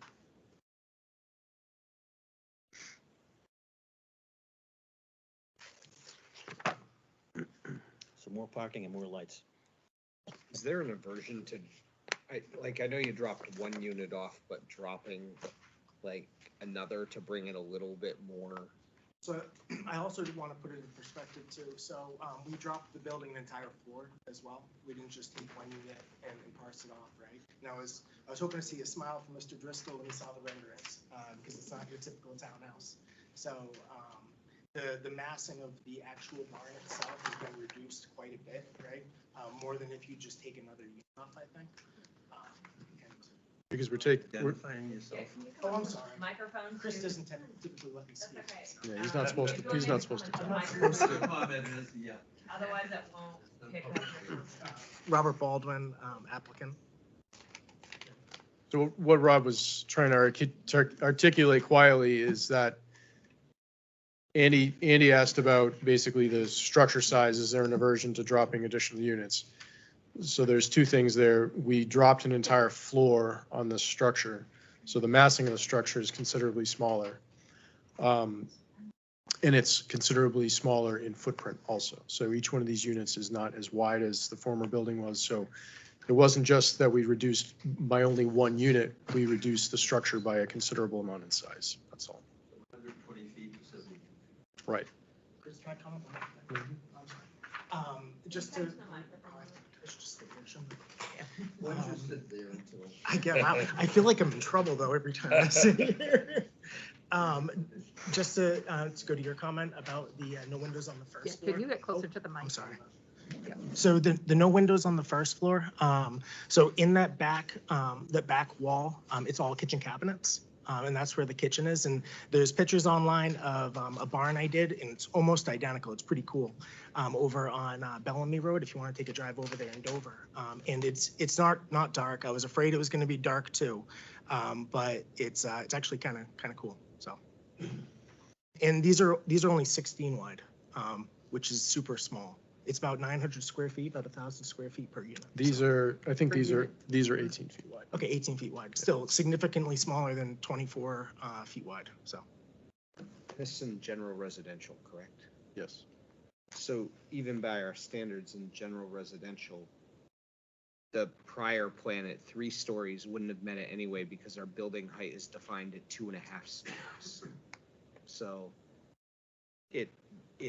the new proposal is more in line with it, but that was an item that I will say I had missed the last time, and I've seen a bunch come through that probably we've been missing. If you look at the defining height size, 2.5 versus 3 stories. 2.5 means it's a finished attic. It's not an actual finished floor. So Is it 2.5 or 35 feet? I thought it was 30. it's 35 feet, but it specifically defines it as stories as 2.5. It's based on the average height. And if you read the stuff in definition, it's based on the average height going around depending on where your fill level is. Right. So if that bottom story average is more than 6 feet above grade, it's considered a story. But if the average height is less than 6 feet above grade, it's not considered a story by the way the regulations are written. Mm-hmm. We've got that before, Randy. Remember that people have bermed up and changed it. We haven't dropped the ball on that on a regular basis. No, but I had that same issue. Yeah, yeah. right, but by backfilling part of the foundation, they were able to comply. Well, that's- Although- yeah, we made it. Looking at it now, I would probably even argue harder that I don't think it complies when you define it as 2.5 stories. But that bullet's left the gun, so it doesn't matter at this point. It's the same as any other one. If you don't like the regulation, change it. You're darn right. More comments by the board? Comments?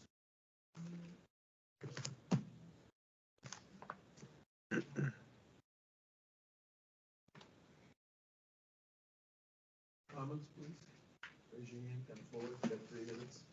Can I leave this? Okay, thank you.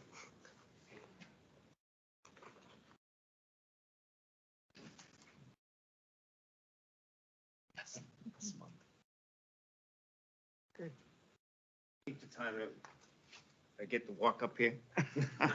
So Brian Whedon, Winkley Pond Road, 63 Winkley Pond Road. So, so if you're gonna eliminate garages, two parking spots, like you brought up before, and the parking's gonna increase, gonna reduce it by the 2 per unit. And, so they're proposing 6, what is it, apartments?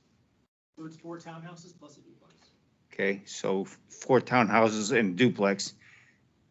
So they're gonna order online too. So you're doubling the capacity of Winkley Pond Road. So right now, 6 family homes on Winkley Pond Road. So putting in 4 townhouses and duplex, they're gonna order online too. So that's gonna increase Amazon and UPS and, forget mail, whatever. But, that's gonna double our capacity on Winkley Pond Road. So the guy at the end of the road has just done a basic septic tank or whatever, and it really screwed us up for like 3 days. Even walking is a problem, have to walk around construction equipment, and he's fine. He's well within his rights. I don't see that as a problem, but I see a major construction outfit coming in, and it's gonna be a problem on Winkley Pond Road. It's gonna block off the entire road. I don't even know how Debbie's gonna get out. So, that's pretty much all I got. Winkley Pond Road can't handle the equipment that they're gonna bring in to do the modifications. So that's all I have.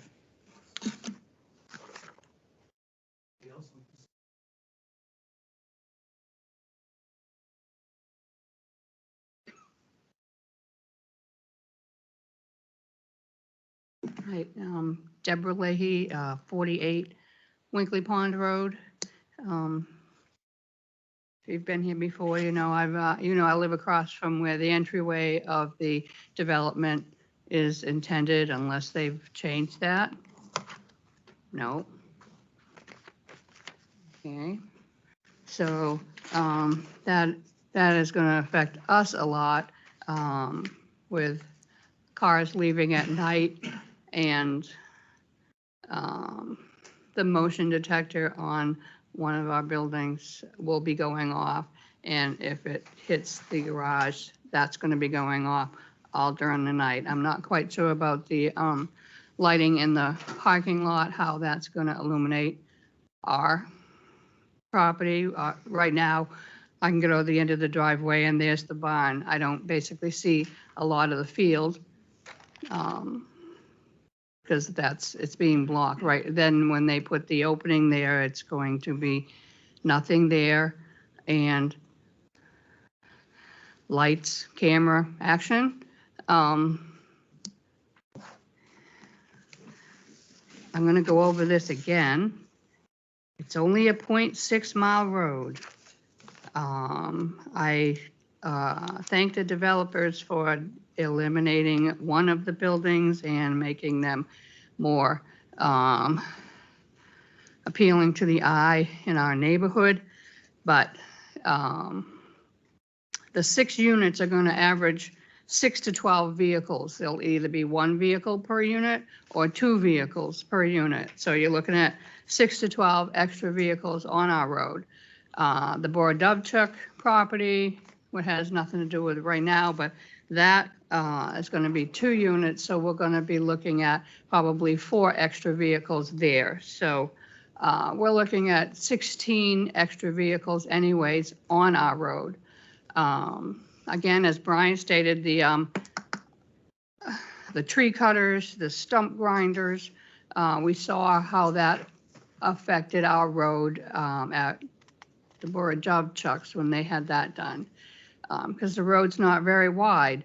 You're going to have the same type of vehicles doing work on the, I'll call it the Whedon property, which it used to be. You're going to have those in. You're going to have the well drillers, you're gonna have the septic people, you're gonna have construction material coming in, you're gonna have the workers coming in. I don't know where they're gonna park. We're posted no trespassing private property.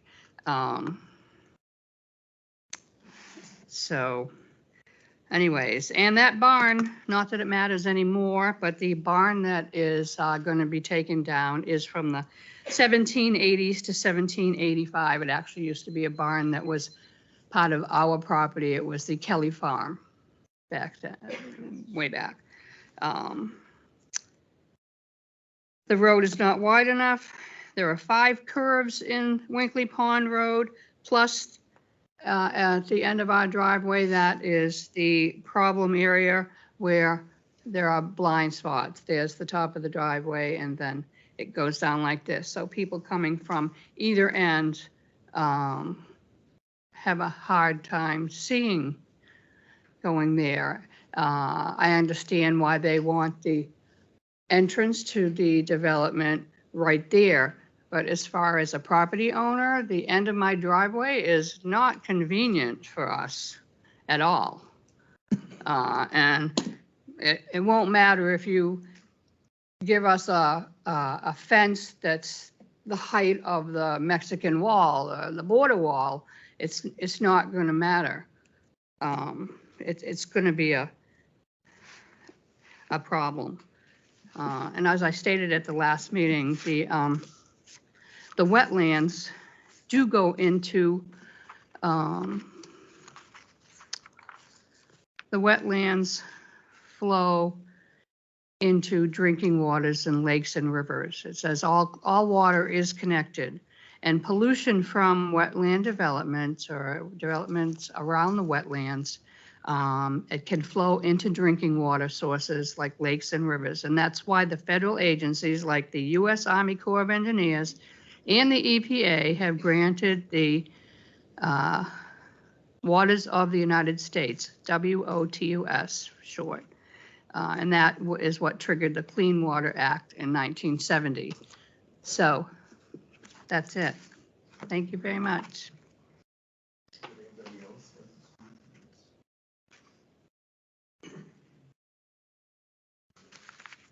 Is there anybody online that's for or against this application that would like to make a public comment? If so, please raise your hand.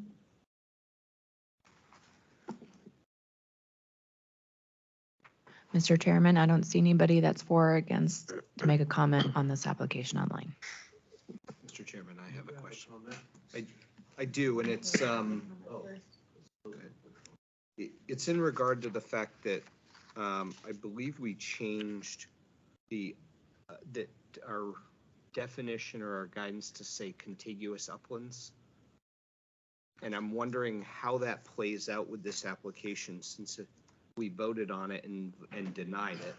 This application is still the original application, and it's the date of the application was, it's based on the date the application was made to the date that it was posted for a public hearing. So this thing was posted for a public hearing last week, and this application was in way before well, 2 weeks ago, wasn't it? We posted it now. So it was in way before that. So even though it was continued from that original application. So that's the timeline. Yeah. Right. I knew it was longer. I just wasn't sure if it became a new submittal based on the fact that we had voted. It's the date of the application. That we voted no when originally requests for approval, we all voted no, but I guess Mr. Barry had requested. It was 8/15/23 and the revised date. Right. But I'm just trying to clarify, like, did we vote it no and it was closed and then was technically remade as a new application? It's because he requested a continuance. And the board agreed to it. We voted no and we agreed to it. Right, so it's still considered an active. Yep, okay, I just wanted You're to fine. validate and confirm that based on that. Okay. I had a comment on the road. Speak louder. Winkley Pond Road is 898 feet long.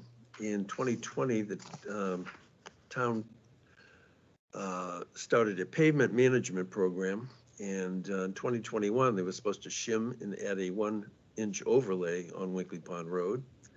Suggestion is by 2026, is supposed to do new pavement, completely rebuild it, 2.5 inches of binder and 1.5 inches of overlay. So I'm not sure how the pavement management program has progressed, but there are plans in the future to work on that road. So just for informational purposes. I think we should proceed with. For that information, taxpayers in this town has been very good about voting in the selectmen's stuff for keeping the roads updated, and the town's been very close to following completely in schedule for the last few years. Good, okay. How would you like to proceed with the conditional use permit? Yeah, if the board is inclined to approve the conditional use permit, we would certainly like that. Yeah. And if the board has additional recommendations that we could make to improve the conditional use permit, we'd like to hear that as well.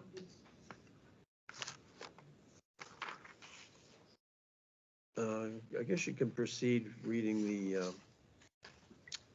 justification for the permit. If it's okay with the board, I'd like to summarize my justification. Is that? How does the board feel about that? I'll summarize, Chris. Because I was rather wordy. It's okay, I've been wordy all night. Okay, summarize.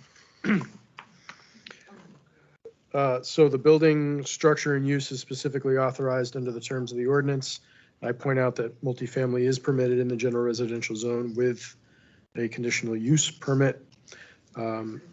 As I pointed out in my writings, additionally, we've reduced the 5-unit building down to 4 units, reduced its size, and the duplex structure remains, though its architecture is different. Duplexes are specifically also permitted in the GR zone. If completed, development in its proposed location will comply with all requirements of the ordinance and the specific conditions and standards established in this section.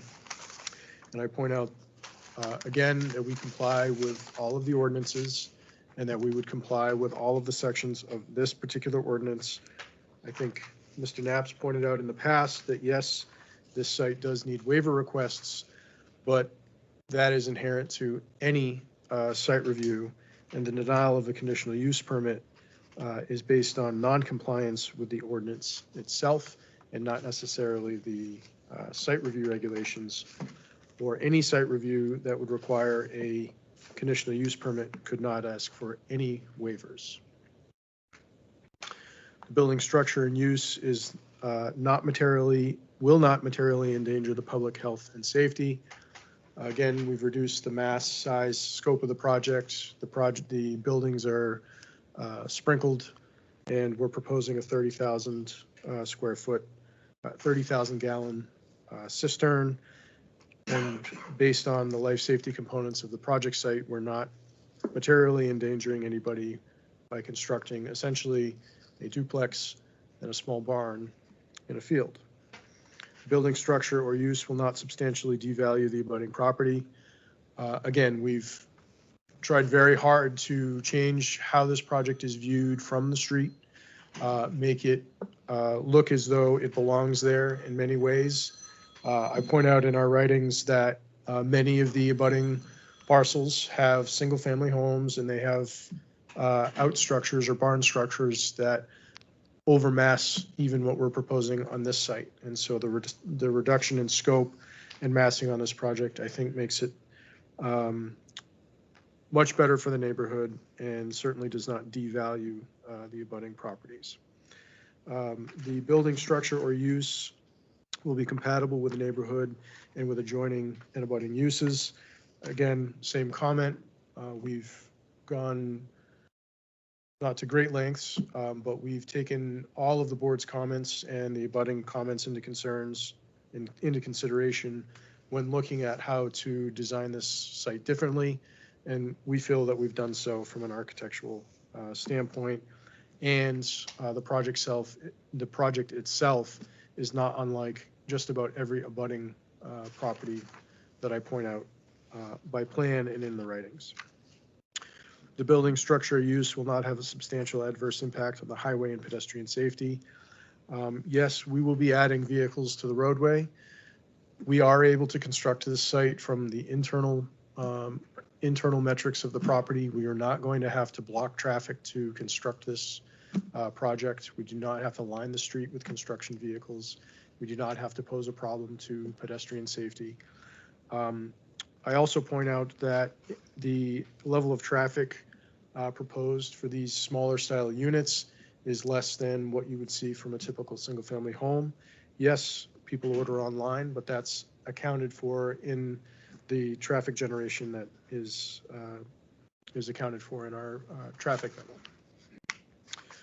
There are no pedestrian facilities on the roadway. We all do have to share the road. There are no pedestrian facilities anywhere in the town of Barrington, with the exception of one subdivision that we designed off from Route 9. The building structure or use will not have a substantial adverse impact on natural environment. I pointed out in our last public hearing that this project has no wetland impacts, has no conditional use permits related to wetlands or 9.6 permits. Stormwater is taken care of internally. There are no impacts on vegetation areas on site. Most of the site is a field, and we're not having an adverse impact on the 100-foot buffer or 50-foot buffer in the town of Barrington. Adequate public utilities. There are no public utilities provided to the site other than overhead electric. Where deemed necessary when considering an application for conditional use approval, the planning board may require adequate visual buffers be established. We've added, the project has added vegetation throughout the site, street trees throughout the site, fencing throughout the site to do our best to make this fit with the neighborhood and hide it the best we can from Winkley Pond Road itself through the proposed vegetation style on site. Thank you. Any further comments before I open it to public comments? Didn't we just have public comment? I have Go ahead. general comments on it. Part of our denial was based on the density of it, and this materially doesn't change in the density. Taking off one bedroom unit does not materially change the density of this project. Under 4.5 under neighborhood compatibility, with the doubling of the density of an already small road, I don't know if we're quite there. I think it's a significant improvement, but I would still be hard pressed to say that it is fully there. And with 3.4.6, I don't think that has substantially changed from the previous plan, nor at 3.47 that there is a substantial change from the previous plan. The reduction of one unit, one bedroom unit, does not substantially change a plan to bring it more into alignment with our conditional use guidelines. Anybody else? It's just a question on utilities plan. You, Mike. Just leave it on. How do y'all do, Andy, a couple times before? Welcome back. I swear that's why I can't have it on all the time. You show the septic tanks and you paved over them. Is that a problem or not a problem? No, they're just H20 tanks. Okay, before voting on the conditional use permit, I will open it to public comment. Anybody else like to comment that hasn't spoke already on this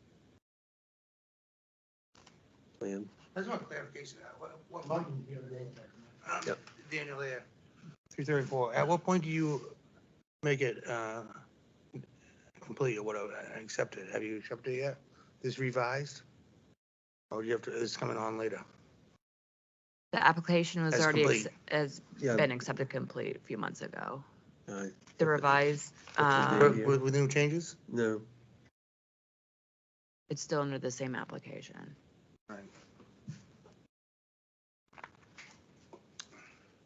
Okay, hearing, and nobody's online? Okay, closing public comment. Okay, motion to vote on the conditional use permit.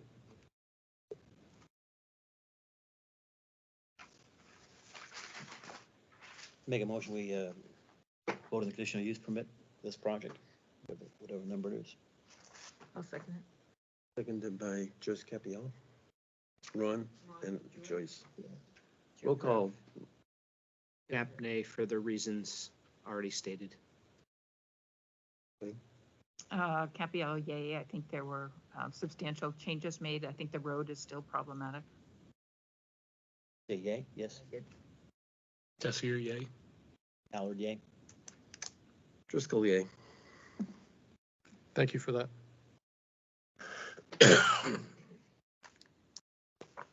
So I think, Yeah, you did request a waiver, right? yeah, we did request one additional waiver, and that was for cover over one culvert pipe. 4.7.7 parentheses 3. So public comment on granting this waiver for cover over a culvert. Nobody online? Hearing none, closing public. Can you just show where the culvert is on the site? What's that? Just show the culvert location. So we have one cross culvert in this location here. So that Okay. culvert's totally on the site, it has nothing to do with the town's right of way. That's right.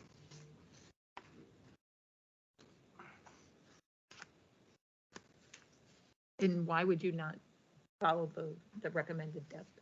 The recommended depth it can be considered excessive. 3 feet isn't necessarily required over culvert devices. If we were to go with an additional 1 foot over that one culvert device, it would mean that we'd have to raise the entire site 1 additional foot, which isn't necessary for the constructed product. Thank you.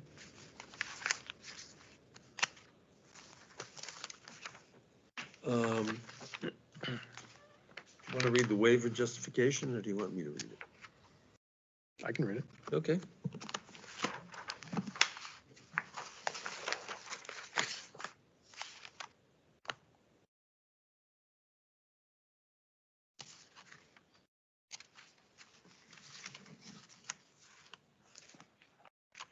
So the intent of the regulation is to ensure adequate cover over pipes, to ensure that the least amount of heaving is possible, and of course, making sure that they don't collapse. In this case, the roadway parking area where the structure is proposed is located in a fill slope that will be constructed with granular materials under a properly constructed roadway with an additional 32 inches from the existing grade to the seasonal high water table, making heaving unlikely. And strict conformity to the regulations would require additional fill across the entire site, which would increase the site's impact on the total land, makes it an unnecessary hardship to both the applicant, but also to the land itself.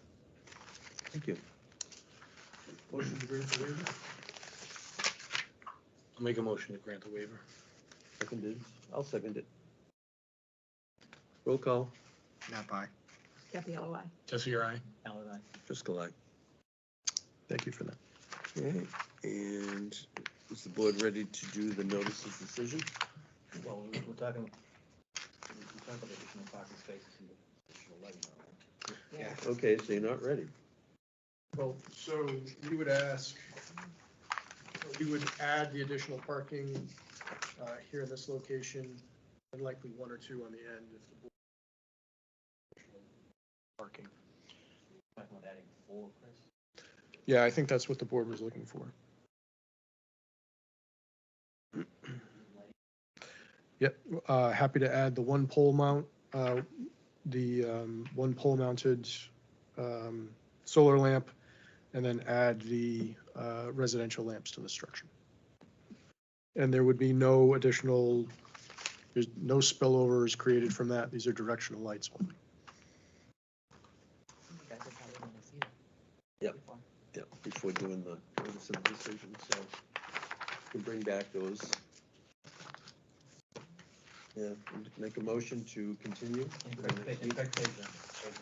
I got it. Just speaking Go ahead. from the standpoint of like, you have that little island on the 2 units. Anybody that's ever had to deal with plowing knows what a nightmare islands are, cropped out in there. So when you're I just, from the standpoint of like saving you the aggravation of having to manage around that, I think it's. Chris, I forget, this. So, yeah. She was very stern about it, so. I don't She was wanna- very, very stern about it. I just, by the time you sand it and salt it, it's, the trees don't typically live well in it, and it just ends up being a problem. That's my. Change it because of that. Yes. Yeah, I'm not gonna touch that one. So we're happy to make those couple of changes. If it's okay with the board, I would only submit 2 sheets, maybe 3 if Ron doesn't trust me on the cover sheet. 2 sheets, 1 updated site plan with the parking and 1 updated lighting plan, just to save the Barrington Forests from yet another submission from me. I like the red barn. I think the duplex is, the stark white really doesn't complicate the red barn. Maybe an earth tone color, just to consider it. If you get a chance, take a drive up to 65 Bellamy, Okay, where I did white with red and it makes the red pop. okay. Looks actually aligns with what the intended original New England colors are, with a white house and a red barn. It looks really cool. Yeah. Yeah. Just looking at the Battle Green in Lexington, everything's all white. of Yeah, course. yep. Yeah. If you do, Talking about design, Jack and Jill bathroom on the 2nd floor, does that work for you? it's, I don't have much room to work with for a door coverage on that wall. Yeah, I'll tell you, if I was looking to buy, that'd be a problem. That's your problem, not mine. Okay, thank you. Could we continue the meeting? Oh, yeah, motion to continue. It's getting punchy, sorry. Heard this poll going on. Motion to continue to the 16th? You're asking for one or making it? To February 6th. Oh, February 6th, right, right. We can't do it on the 16th? You have plans for me tomorrow? I sure can. I guess we were communicating here. 16th is the motion. My second. Roll call. Napa. Happy LOI. Jesse, right? Thank you very Thanks. much. Usually it works out, so I don't. Well, okay, we're taking a 5-minute bio break. That's online and in the audience. We're just taking a quick 5-minute break. And then we'll come back it is 8:48 right now. Whatever 5 minutes from now. 8:53. 6B2. Well, I had thought about switching these two. What do we got? 8:45. We're cruising now, baby. I'm gonna ask how many. Maybe. No. Which one? I remember because you're like, oh, We're I can't looking to figure do out. it. Can't figure out what you're doing. Yeah, I don't know what he's doing. I'm just afraid we're gonna get bogged down. What's this thing? What color is this? He's got the I've orange. like lost half my packet here. Better work at asking about bringing drawings from. Locked in. I must have, the only thing I can figure is I left my agenda at home where I was had everything all spread out. But if they're fine. Or either there or at work, because I had it sitting on my desk with all my papers and. Since we're running out of time, probably most of the people are here for the big one. Yeah, they switched these. It's this one, I don't know what's going on. This is the Gary Road one. Well, I know, I Is it the orange slices and all the different colors? Because of what's the big picture? I don't know what it is, and I don't want to waste time trying to figure that out. He doesn't want to do a real plan set. I thought the ECLC did all his drawings. And then secondly. Which one are these? Was on there. The lines wasn't. So I was just, I'm gonna switch those. Which two are you switching? I'm gonna scoop by. Oh, sorry. C1, 2.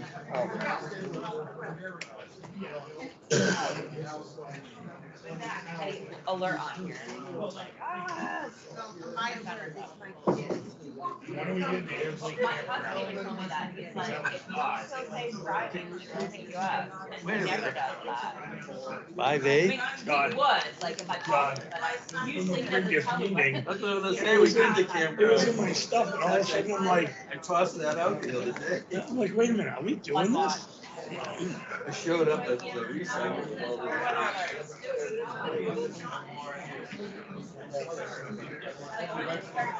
So heavy wet snow and frozen ground. Hopefully the, hopefully the state decides to tweak the road before the rain starts.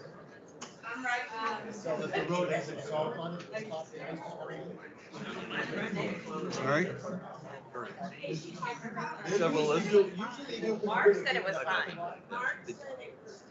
Who has Mark's number? The town roads, I don't worry about. The state roads, I came home Sunday night, 202, there were cars off the road. It was a mess. That's what I'm saying about out front. You Yeah. know the feet of the road. You know the town feet of the road. Right. The town would feature it. Right. Yeah.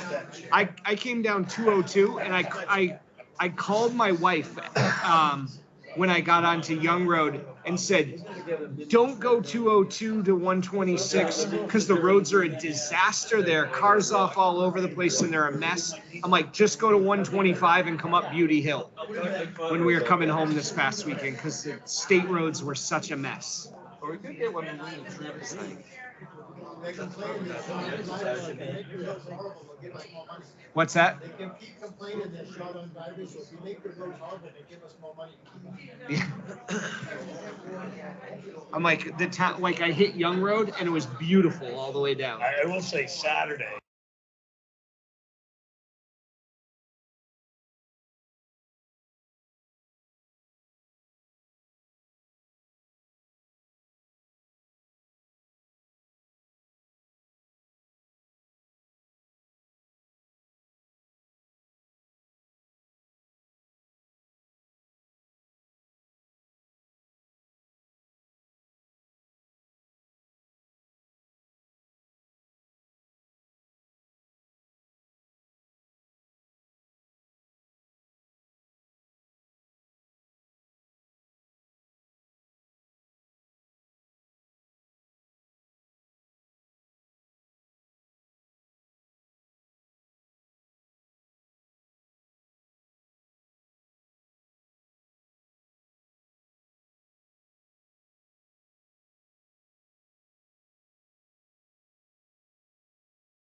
meeting. And she was like, she's like, well, what if I wanted to add a quarter acre to my lot? Fine, and in the audience, we're gonna be starting with the next application.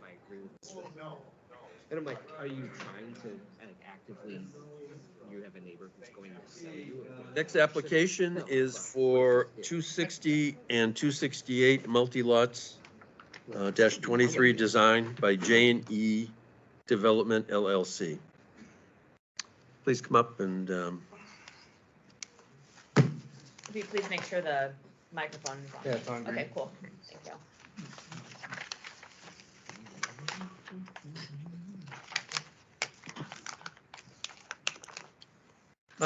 So I'm Jacob Ellis with JE Development LLC. I'm the owner. okay?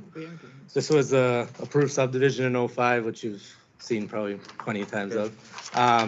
So to meet the select board's conditions of the deed was to merge properties or Okay. redesign part of the subdivision. So what I have done on this, so everybody sees on the back lot where they didn't connect, I'm merging lots 81 and Yep. 80 together to create one lot. Lots 65, 66, 67, 68, and make another lot. Yep. With my right of ways to get on with the 50 foot Right. right of way. On the back section back here, lot 75 is staying a Yep. 2 acre lot. 76, 74, 73, 72, 71, 70, and the cul-de-sac are getting merged as one lot. So that's 4 lots now. Yeah, 4 lots. Yep. The access to 78 and 70 are gonna come off Suzanne, which is off. Existing road. It's off Yep. existing Yep. road. So all those are gonna get merged and come off a class 6 and private road Right. standard. So those will be off that. Up in the front is where I wanna merge lots 1.1 and 1.2 together and then re-subdivide it as a backlot subdivision. By doing that, the main private road going in is dirt. I would upgrade it to the town's standard paved road to gain my road frontage to do the. Yep. So I would gain more road frontage, so this would become paved. You would take care of the road from the town boundary? Yeah, so it'd Because that's kind of, still be private, but Yep. it would be town spec. right, because I noticed it's pavement, kind of which broken, would- Which would benefit the dirt road going down. The road is a little. broken up near the Right, cistern, right? So all that would be, we're done with that, and then 1.6, 1.5, 1.4, and 1.3 would all be merged together and then re-subdivided as a backlot subdivision with the driveways to make to the back one would be going to those backlots. Okay. All right, any questions? How many backlots do you create? So up in so all this stays as it is, I'm just merging the Right. already lots that already exist. Up in the front, there's a total of 7, but I'm doing 2 separate mergers of these 3 and then these 4 to gain, so I'd have 500 feet of road frontage that would be fully paved to make 2 separate. So when you backlots. subdivide those, there'll be 4 lots, There'll be a total of 6. 6. So these 2 lots would come together and then there'd be a lot here, lot here, lot here. And then those, basically the lots are gonna stay as they already are lots right now. I just gotta merge them and then re-subdivide them as an application. Okay. So to answer your question, Ron, he's gonna do 2 separate subdivisions with each subdivision having a backlot thing. So he's not creating 4 backlots in one subdivision, he's doing 2 subdivisions with 2 backlots in each one. And then the other issue is when he extends the road down by the regulations is kind of a turnaround. So what I think kind of what he likes to get addressed here is what he has to do to the end of that road, that little short section. Yep. Because the road continues as a private road, is it going to be okay to leave it that way? Or do you want some kind of hammerhead for a turnaround? Because if the town ever takes it over, but with that little short section serving no public purpose, that little short section, even though it's built to a subdivision standards, would the town ever be taking it over to where you gotta have a plow truck come and clean that and come back out to where you need a hammerhead? That's, Yep. That's kind of, Well, not only for for bond, for example, wouldn't the fire chief want that too? well, because the road continues, it's only gonna be like a 150-foot extension of the road past where the other road intersection is So, now. It's not gonna be very long. Just for my own clarity, so the areas in black are gonna be upgraded and paved? Not gonna be, so this, I just depicted on there to show where the road is. So this road would stay a private road, the one on Suzanne. Sorry, I just can't see past you. Okay. So Suzanne would stay a dirt road, which obviously it's a class 6 and private road for the selectmen. You'd have to do the 10% of whatever the value is to upgrade Suzanne to get back to that. The road extension is off of Garrier, which where I'd get my road frontage. Yep. That would be paved. Okay. And then this bottom section where it comes down into 1.3, it shows the road continuing on. So those roads are all gone with the merger. So basically, that black piece is two driveways side by side, a shared driveway to get to the two back. Now, speaking of the fire department, it's 6 miles for Barrington to get there and 4 miles from Nottingham to get there. So with Nottingham, I imagine there's a mutual aid agreement between the two towns. I mean, Nottingham would be closer, yes. Right. Because the Nottingham line is literally. Yeah, so is this a development DRI? This may be a development of regional impact. 2 3-lot subdivisions? Well, That's all he's proposing. The other mergers has nothing to do with the planning board. He's just showing you what the overlay is that started as it comes across to you.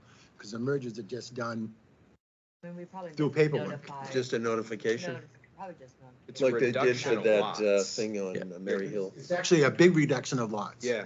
And the lots are already existing, and there's a cistern right almost at that cistern, intersection yep. right now. So the cistern is, Cistern's right here. Right, yep. And John, if you do a building on a private road, you gotta sign the waiver anyway. so right? all them other lots that are lower down, part of the selectmen's approval that was done in the last selectmen meeting, those lots that don't have frontage on class 5 or better road, he has to do the class 6 and private road for each one of them lots to where he does the road upgrades for each one of them lots individually. And Which sign are the those waiver. lots? In the waiver signed and all the whole bit, he's got to go through the whole selectmen's process. That was the agreement the selectmen had with him. Those 2 lots back there, those 2 lots, Oh, yeah. and then that lot would be coming off of Suzanne. And then do you not have 40, 41, 42, 43? Those are not yours. Yeah. A portion This of is it was Really originally. weird, 69. The original subdivision, a portion of it wasn't. The, which I have another drawing. Right. Well, they had to because You can see it on like this 10 better. 10 of the lots were in Nottingham to begin with. That's the open Oh, that's space why that it's the town signed off. original one. 69 and 39. I mean, we're sitting there. So who owns that? I guess And they don't. 39 is just in the middle of Like it. most of this has got to go Owned by before the someone. select board anyway. No, it's already been there. 42 is owned by someone. and No, 41 but when they go to build. They need to build a permit, Become correct. the open, or the open One space. meeting here, we've lost control. You've lost control. I have, Yeah. I admit that. Just saying. The chair and the whip weren't available tonight. Oh, who to listen to? Oh, who to listen? Hey, we're Jake, conducting that I think business maybe over here. we might have to look at resolving here now is the road right now is all shown kind of as one lot going down through. The one to the upfront. The existing subdivision road that's going to be gone away. Correct. And because they're being merged with the other lots as being part of it, me and Vanessa had a discussion. It's not like you're adding the whole roadway to one lot. You're giving part of the roadway to one lot, part of the Basically, if the roadway to road's another 50 one, feet, part of them to 25 another one. goes to each- So each you lot. might have to address them as a lot line adjustment to give part of the road to those lots. Because it's not going to be just a straight merger like the green section. Yep. Because there's 3 lots there. Yeah. And looking at it, you have the road and then you have that right of way, I don't know what you would. there was that little narrow lot and then the They road. would own to the center line of that, and they own to the center line of that. Technically, they do now. Now they do, well, they do anyways, because the road's not, that main road is never gonna go in. But you're showing on the green, Yep. you show that like the small lot being merged to the other bigger lots. But you also come in and said you were going to keep the small lot. Is the small lot going to be merged to all the bigger lots? This one right here? Yeah. That one, I have to figure out because Well, I guess that's where our Yeah. question is. We're trying Yeah, to so figure that out one what would- you're doing. And does that, because of the way it would separate the road there, and it's not the whole road going to the lot, would it Yeah. require a lot line adjustment? That's where we were having a discussion. And I Okay. just wanted to bring all the issues up tonight so you knew what you had to address. Yeah. So it kind of, depending on what you do with that little lot, it might not be just a simple merger. That might have to be a lot line adjustment. Now, my lot, Give- well, that's the question I was gonna ask is, that owns to the center line, so that lot gains 25. That's the lot that had the building on it. Correct. So is that lot meet with conforming to a building that was there?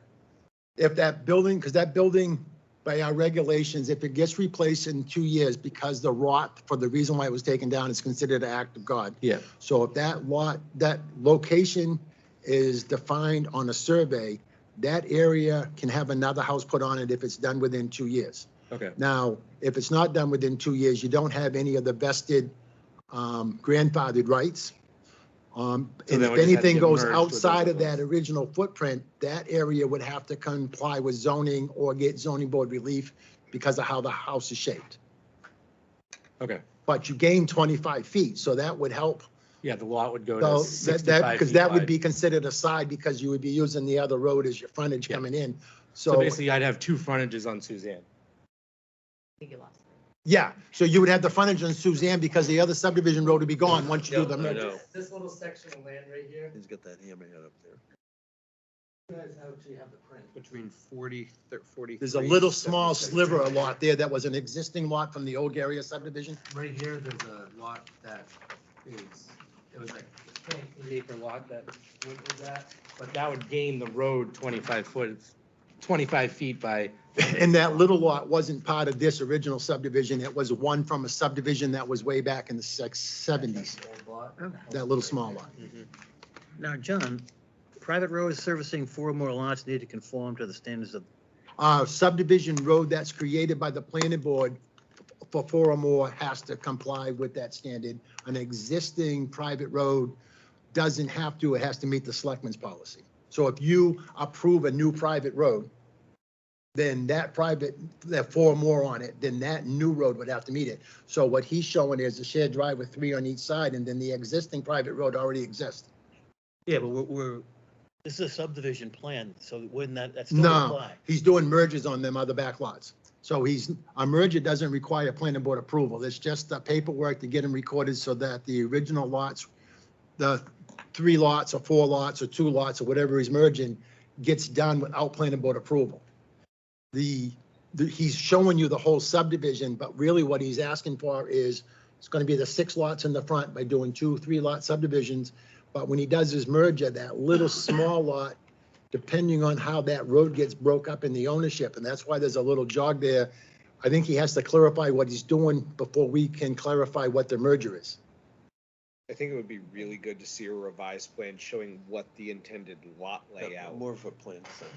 Yeah, but when Yeah, he so does, for the ones in the front, yeah, so like, the ones in the back, that's the lot layouts are, the properties are just merging, like. and they don't require I'm just any taking planning board the- approval at this I'm time. just taking the tax cards and just filing the paperwork and merging those lots. The only one I had question on is that little piece, that's a 3.3 acre piece, is do I merge it with that, or can I keep that, because I already had a building on it, and take the 25 from the road, and that can be its own lot? If you kept that as its own lot itself. Yeah.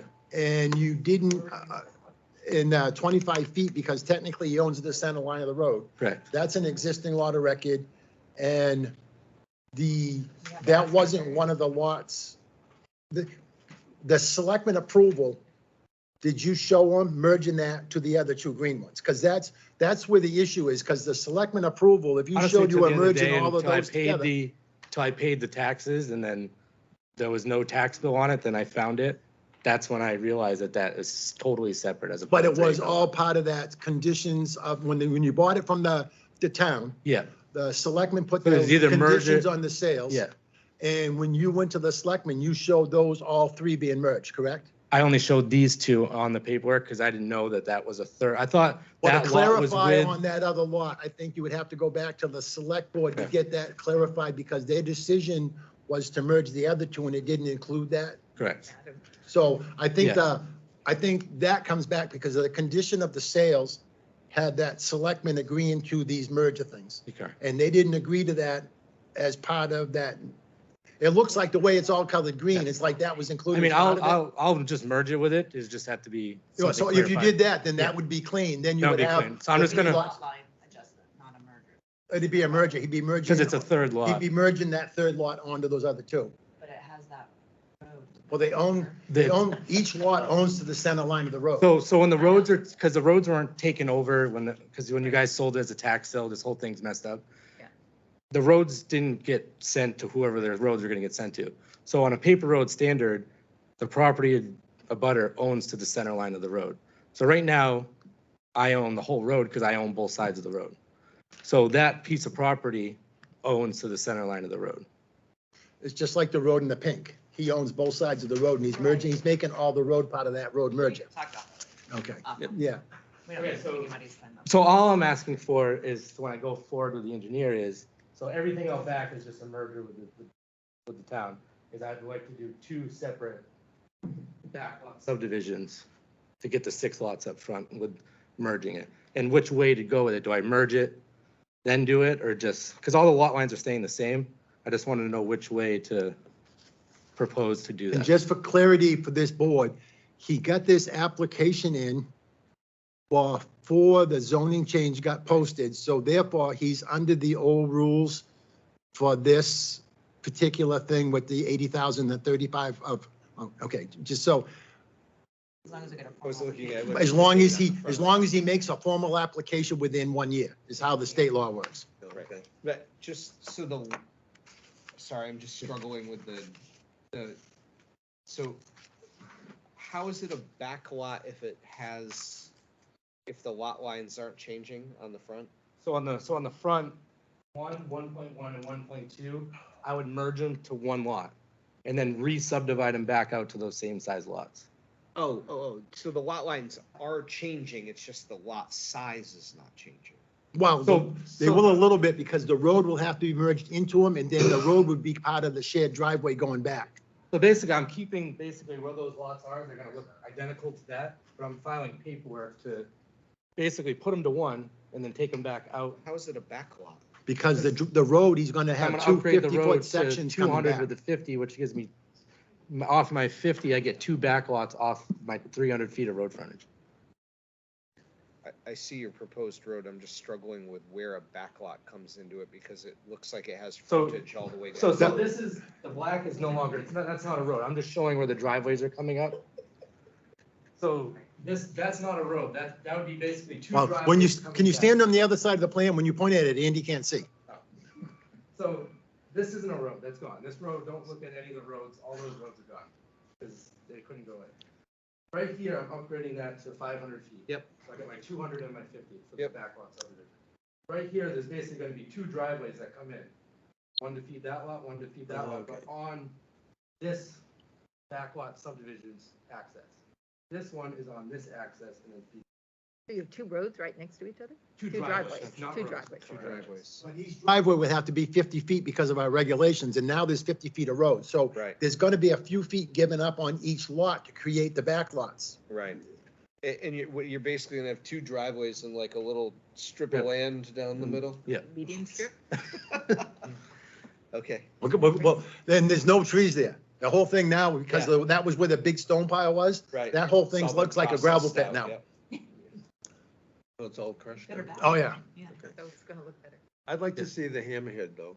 that they On the, talked on about the earlier. end of the 500? Yeah. I can do that. And that would have to be put in as part of the road, not part of the lot. So you might have to shift your lot a little bit Okay. to make your 35,000 of contiguous uplands, your 80,000 and all that stuff all work on them lots. Okay. Any more questions? Motion to continue it? Well, you want to have it about his, Well, I got one more thing Public because there was a bunch No, of we can other do both. questions, so. Well, public haven't- comment, sure. Come ahead, Andy. Do we wanna Yeah. let him finish his presentation Yeah. before you Oh. have public comment? I'm sorry. There's So- more? there's open space that was part of this. There was conservation land that So was all part of there's this. a Conservation easement of the land, which there's a lot of people questioning that. So right now, get out of Andy's way.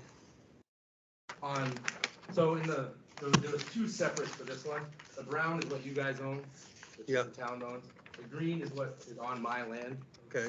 So what I'm looking to do is all the green, because basically all those lots put together is, and talking to the Attorney General, is about relocating all this to that one location, so that whole back corner will be a conservation easement. And you want to do the bottom right, too. Yeah, so all this green and that green will be in that one location, so there'll be no development in that whole corner. The only buildable spot is where the 21 is. So the square footage doesn't change. You're actually getting a little bit more than what is Okay. there. So The the, Attorney General will have to approve it. Right. so the pink lot becomes the conservation? Basically, yeah, like that. Oh. So like, buildable areas right there, and all that becomes, basically I'm relocating that to all right there. Okay. So it's all in one area now instead of scattered. So, and the conservation easement and the deed language or the easement that was recorded includes both the brown and the green on his. Okay, so that's where you get the So it 37 actually- acres? Clarify, that's It- right, it it's actually- 37. Okay, More aligns with what our conservation subdivision it's rules are in creating a contiguous. And that piece. whole pink area slopes down towards Mendham's Pond, which would give protection instead of having houses in there, which the original lot showed. Yeah, because originally there would have been all those lots in the back. okay. Yeah, I just had to answer those. I know there was questions on that. Done? Public comment. Public comment? I'm Daniel, Air 334, I'm ex-selectman, ex-planning board, ex-everything, conservation. In '05, I came to this town, and I'm in front of the planning board. This was brought in there, and they probably set a Guinness World Record, the most continuous project and stuff. I'm in favor of all of this and stuff, and I have a tenant who lives right there at the pond and stuff, and I've done work there and stuff. And this, everything here is positive. There's so much history on this, it's getting cleaned up and done right. I'm very happy. And I think it was continued for 8 years. Oh, you look at the history, but Okay, I'm fully supportive of this. thank you. Anybody else like to speak to this?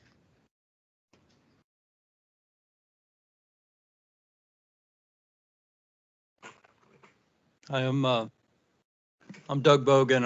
I'm Chair of the Conservation Commission. I've had opportunity to walk some of the land out there, but I'm still a little confused about where the existing easement is, and because I've seen two different maps that show different boundaries, and you know, the future design of that, I think we would be open to some changes to the easement. But as I understand it, since the town owns the easement, the Conservation Commission has to sign off on any changes that are made along with the Attorney General.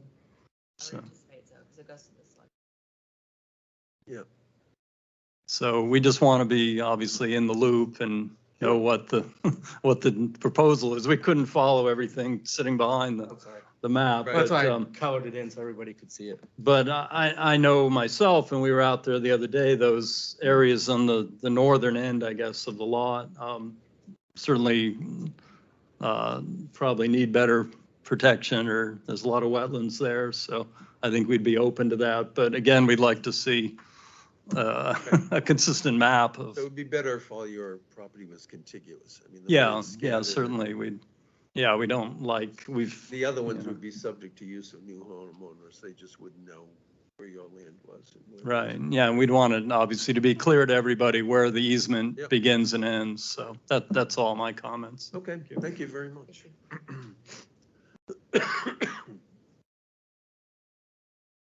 Any more comments? Closing public comments. Just There's to- a handout? Sorry. But, Yeah, there's a no, hand up. the hand, online. oh, online. Vanessa. That's what you would have to have addressed by the Attorney General. Okay. Mr. Chairman, I do see that there are two people online that would like to speak. I'm just going to go down the line from where I see it. I see a Dawn, and I'm going to, I don't know how to say your last name. I'm sorry, Broad-Tugrim. I'll take you off mute so you can speak. Still muted. Still muted. Could be I on know, their hold on, end. I gotta unmute him. Hold on. Oh. Wait a minute. Wait a minute. Yeah, they have to mute yourself. I did not There mute should them. be a mute button you can do so we can hear you. There's a little microphone you click on. Okay, are we good? Go. Yep. Thank you. Beth Olshansky, and I have property at 33 Hemlock Lane. I just wanted to ask for some clarification. I'm pleased to hear about the possible extension of the conservation land more toward Mendham's Pond. And I'm looking at the map which is identical to the colored map that was shown. I just wanted to clarify, is the plan, the proposed plan regarding the conservation area to have lots 69, 70, 71, 72, 73, and 74, is that all being proposed as conservation area? So 69 is already, that's the town owns that conservation area. Yeah. That can't be touched. So what I own, 70, 71, 72, 73, 74, and part of 76 are gonna be, because I have a buildable area in the front of that. So Mhm. that only part of 76 would be conservation. Uh-huh, And then the okay. back part of 75 has conservation in it also. Back part of 75. Oh, okay, great. Thank you for that clarification. And I'm just curious, how many total, I know you're going to merge lots, but then sounds like you might be re-subdividing them. And how many total building lots are you proposing? There's a total of 11, 11, thank you. but 6 of them are up front, in the front part of the property. Mhm. Well, I know that Barrington has a real gem in the Mendham's Pond resource, and I'm really pleased to see that you're thinking of protecting that backland that's closest to the pond. You may or may not be aware that in the past, the original Garrier subdivision had problems with runoff right down into the lake. And so I think many of us who live closer to the lake would like to see sensitivity about those potential drainage issues. So thank you. Thank you very much. Somebody else? Second, please. There is a second person. They are Tom and Marie. If you want to go ahead and take yourself off mute and do your public comment. Yes, this is Tom Daniels speaking. I live at, Marie and I live at 90 Mendham's Landing Road here in Barrington. And we are members of the Mendham's Landing Association. And I have called a couple different times to the land use. We are the largest single abutter of this property, yet never get notified. We never have been notified when there was the auction. We weren't notified of the last preliminary meeting where this gentleman was there, I believe in May, and and I emailed earlier and am not able to get a response to be added to the abutter list. Our concern is with the water quality and to see when this project moves forward, will there be detention pools? Because there's still lots in the back of this that have the potential to run off into Mendham's Landing, Mendham's Pond. And with the growing warmness, New Hampshire DES indicated that this last year was the worst year on record for cyanoblooms. And when you have nutrients running into the water and it's being warmed, whether it's 5 or 11 or whatever it is, that's our concern. We want to maintain this resource that we have. And so that's what we wanted to say. Is there any plan for Thank you. Thank you very much. Any more public comments? Let me see if there's anybody else online. Oh, before we go back. okay. Sorry. I thought there were only 2. Yep, I just want to make sure there wasn't anybody Okay. else that. Daniel Air, 330 Old Concord. Over the years and stuff, and then over there, at some point, Mendham's Land had bought out the development rights and stuff. That parcel there and stuff, it does not exist. No one's paying taxes on it. There's no reference of how it done. I don't know how it was what happened back in the day. I wasn't around for that. But somehow there was a merger when the developer went thing, and it ended up in Mendham's Landing. All that land does not exist. No one's paying taxes on it. There's no name on it. So I don't know how the register of deeds. Parallel with the long green Yeah, line. that's the one that has, that's probably the one he's talking about. The whole right side, That was open space. What happened was there was a cease and desist on that thing when the subdivision went through because Mendham Landing was supposed to come around and have another road come back out to Route 4. That never got built because it was like phase 2. So there was a cease and desist on the subdivision. And what they did, instead of keeping all them lots, all that lots went to open space as part of that subdivision. That's how that great big lot got created. And that was done probably back in the 80s or 90s. But It was it a long time doesn't ago. exist. It's listed as lot 54. Yeah, but it's basically, it's, the agreement was it would be like open space for that whole Mendham's Landing subdivision. So it's land that's there, but it's open space is tax exempt because the value of that lot is inherent in the value of the people have that as the open space a part of their subdivision. Well, somehow in the confusion back in the early 80s when they dissolved, when they went bankrupt and stuff. Yeah. Everything got lost. So that kind of, who owns it? Or what name do you put it with it? The association down there? I don't know. Well, because it was open space, technically the owner of record, when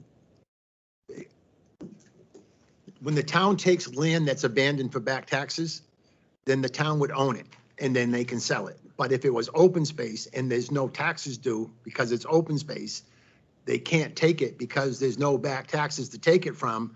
But the owner just walked away and abandoned it. And we've had other portions in town where Barbara has spent extensive time trying to research to find the last owner that never transferred it and then followed it back to their great grandkids or the only descendants to give them the chance to see if they had ownership before the town can take it. And that's a whole big process to determine that and go through it, which is really nothing to do with this subdivision. Right, and there's detention ponds around town, there's a lot of this things. He's there. not creating any impervious area to where that's. No, I'm talking around town, there's a bunch of stuff this is another, you don't want to get into it, trust me. Okay. The cleanup, that's why I'm positive for this and supporting it. This is getting cleaned up and done right. Okay. This has been a nightmare since the 70s. You were speaking that there's no information online for that lot. Also on this one for 80, 81, 70 through 76, 65 through 68, 77, 78. All the 1.6s and 543, 1.1, 1.2, no information online. Right, so we only send to buddies that we know the ownership to. You can't send it to someone you don't know. Well, no, I'm not, I'm just saying, the property record. Oh, yeah. property There record wasn't- cards. But I'm saying. the Oh, guy those said are- you those didn't are all know my about- lots. But you're Right. not gonna No, notify I them about wasn't- it when you don't know who it is. No, I wasn't talking about, I'm talking about the sites, So the lots. the way that it was numbered when the, plan was. The original plan the set where they are all different 2006, numbers. 5, whatever, there's numbers on there, and there, and the new deed that, Jake has references the lot numbers on here, not the lot numbers on Yeah. our tax map. Right. So in Avatar, it shows it correctly, it does not show it correctly on the online system. Oh, Isn't that Avatar? we have Avatar? It has to Okay, be so updated. see, It's- we have somebody else do all of our mapping online versus Avatar. So when I mean, you could probably speak to this better because this is in your department, but in the building department, when they get new deeds, or transfers of ownership, new lots, whatever, they put it in the system. And so I was put in the system with these lot numbers, not the tax lot numbers. So it was the a Avatar mistake. system's open to the public? They can No. go in and look at it? No. Yeah, the Well- one that's open to the public is not updated on very much of a regular basis because of how the GI town system GIS. works. Oh, yeah. So if you want. I It's use only that all- updated yeah. once, it's updated once a year. Oh, gee. Yeah. It will get people straightened come in out. and see us and we do it in our offices. How about- Because the online one You're on reflects, mute. because the online. Okay, moving along. online Point of is order. pretty So- good, pretty good. So I think for Yes. this, we can move this one forward. Yeah, let's The other go. one. All right, so what do you want to do? Proceed with, Yeah, I'm the gonna just move application? forward with the 2 backlot subdivisions in the So- front. And then the rest are just merged with the Need a motion regular or mergers. anything to do If the that? board is satisfied, Yeah. So you can close this. if you could vote to close the design, The design review? yeah. And then he has one. Oh, okay. Okay, Andy made a motion to Sure. I'll second it. What are we doing? The motion to close design. design review. Gotcha, okay. Before we do that, can we go back to the lots? Can you show me the two lots that are back lots? For On your- town to propose. The multicolored Already one. back lots. He's gonna do 4 back lots. So right now, this will become to 500 feet. Yeah. 250, 250. Right. Whatever, 250, 50, then 200. So this one comes off the main road, which is that one. This one comes off the main. And your two shared driveways, this shared driveway comes up and hits that one and that one. This shared driveway comes up and hits this one. This one stays together. It's gonna be 2 separate subdivisions. Okay. And that road is. This class road's 5. gone, they're just driveways. This So one, that road you're coming off of, that's, the 500-foot road is that's gotta be class 5 or better. right? Yeah. I'm gonna Yes, upgrade he's it gonna to town- upgrade it to town spec category 22 Hammerhead. With a hammerhead. So And directly paved. across from where his driveway is, and to the left is already class 5. It's already a town maintained road. Just gotta do with that little short section in front of. It's like 178 feet I gotta upgrade. You gotta do the little short section that's yellow. and the part that's from the town line, that's in- The class 5. No, that's all done. already From done. the town line, it's already falling class 5. apart. It's an existing legal class 5 road town Okay, maintained. you guys got half an hour for the next. But Okay. class 5, he's gonna add class 5, it's gotta be accepted by the town, right? It already is. The town already maintains it. The current part, yeah. Okay, Currently a town road. just to access the cistern and plow it out, right? Okay. Well, Okay, They plow the whole road. Okay. yeah, All right, right. let's go. Are we ready for a roll call? Roll call. Aye. Capello, aye. Jesse, right. Driscoll, aye. Thank you very much. Thank you. Okay. I'm just trying to keep you guys on point for half an hour. Well. We wanted Little to, late for that Over one. there. we wanted to switch them, but, you know. Oh, sorry, this is yours. I Yeah, keep that's right, stealing it. 6C2. What did I do with that one? Okay, the next item we have is, proposal request for design review for 2 major conservation subdivisions with 174 dwelling units on 480 plus acres of open space on Canaan Back Road for a total of 600 plus or minus acres total in the general residential district. Would anybody like to speak to this? Here we go.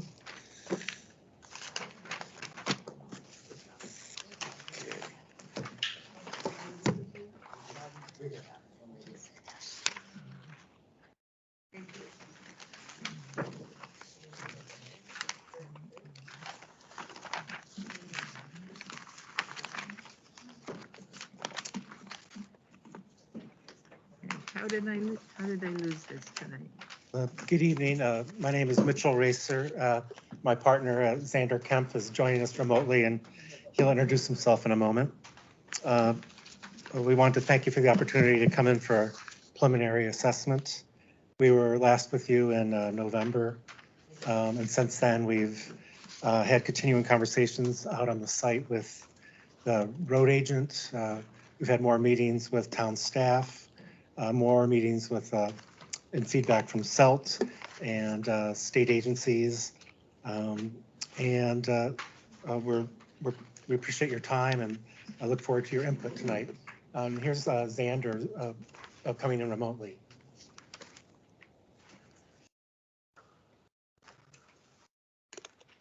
You guys hear me okay?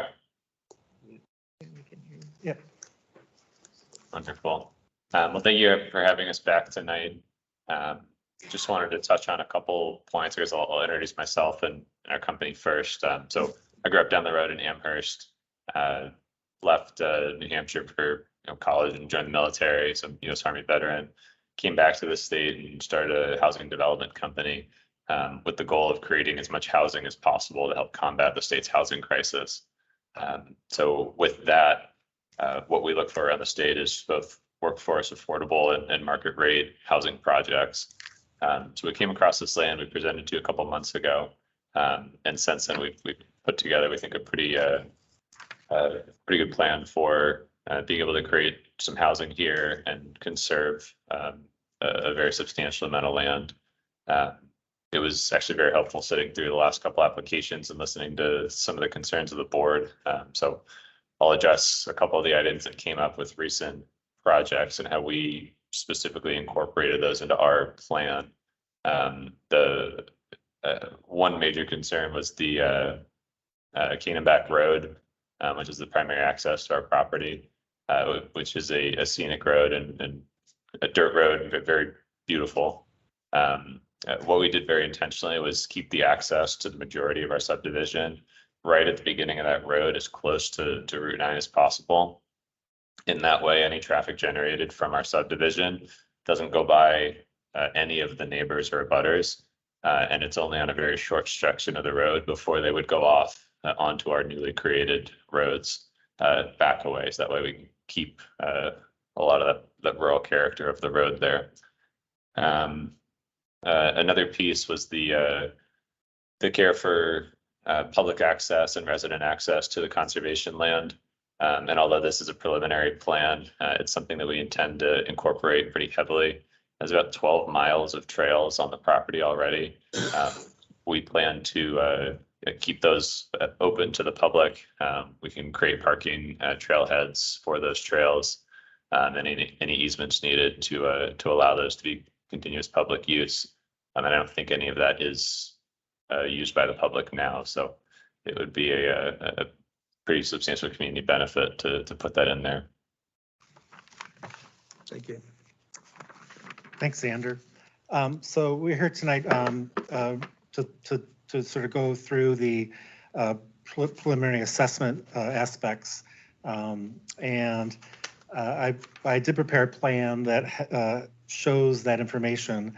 And we're trying to cover issues such as critical areas, vistas, ridge lines, wetlands, floodplains, slopes, tree lines, stone walls, outcrops, masses, rare and endangered species habitats, streams, and other types of features affecting the site.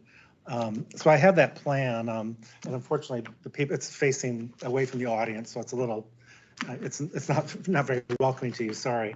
But is it okay if I walk the board through that plan, some of those key items on that assessment? Because I think from there, we can then talk about how that can inform the design of the site and the benefits of the assessment. I will try to turn this microphone towards me. Oh, I can? Oh, wow. If you want to hold it, you can. Now I feel like I'm in a band. Okay, so thank you. Yep. So just to orient you to the site, this is the general 660 acres or so. Oh, I will walk around. I picked that up in the last one. Sorry. Excuse me. Thanks.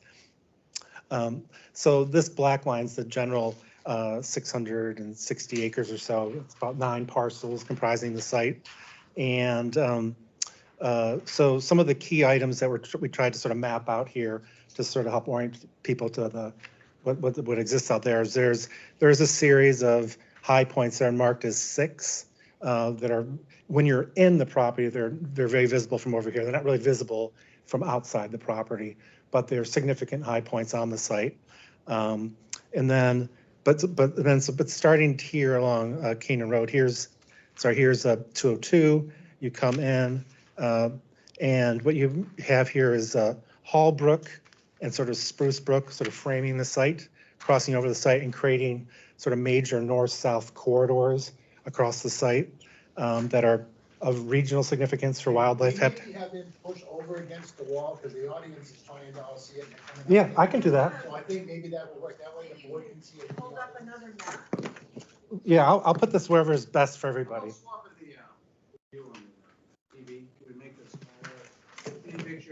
We can't, unfortunately, with the way that. Can the board still see this or not? Yeah, well, we've got all copies. We don't have. I Okay. don't think the audience can. The audience can see Does it. Xander have Mitchell, does Xander have a copy of one of those plans that maybe he could share his screen with?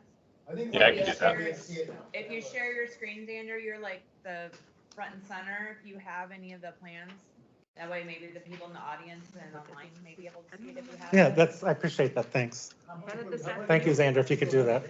Yep, I'll open that up. So to get back to where I was, again, the black line represents the overall sort of 600 and approximately 60 acres.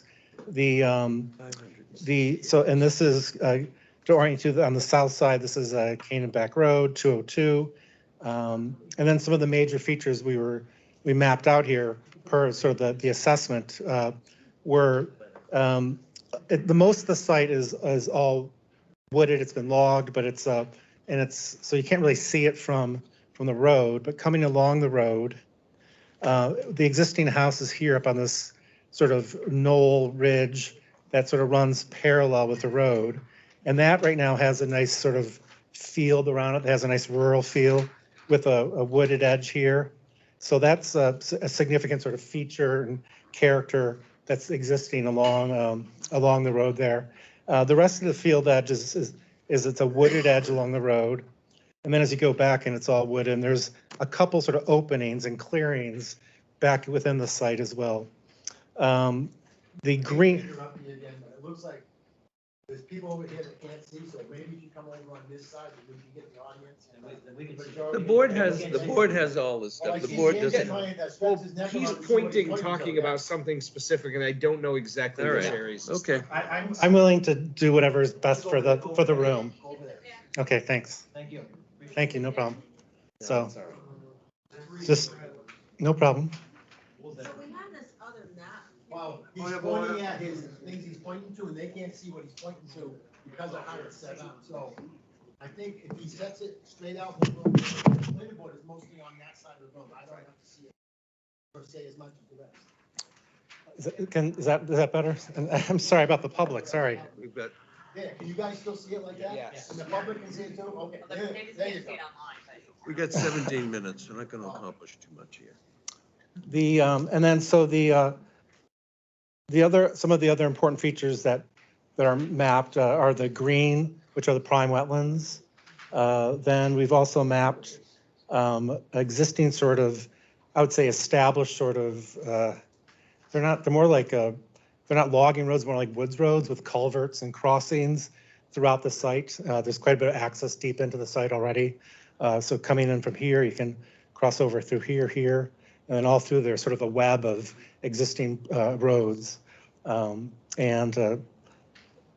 a couple of the other key features would be, I already mentioned Hallbrook and Spruce Brook that sort of frame that. Something to pick up on that isn't really show up on this mapping is that running across the site, sort of like through here, is something called, it's a map desired corridor to be protected over time. And so when we met with CELT, they gave us some information about that and told us that that was something of sort of regional significance to be protected. And so when we presented a concept plan to you last time, that's since been adjusted to respond to those concerns about trying to achieve that regional corridor. So those are sort of the key features. Again, this part up front is what you really experience along Cannonback Road, that open field. Then you have the wooded lot back into this area here. So those are the, and there's also more wetlands back in this area, and this is the CELT area. So contextually, well, I don't know where it went. Oh, sorry, yeah. No problem. Contextually, you can sort of see the properties outlined in black, and then contextually the other large sort of open spaces in that area. And then the green is what potentially could be approximately the green space, open space conserved on this property. As you know, it's townwide, it's an important property to protect. So we think there's a great opportunity to protect almost 74% of the property.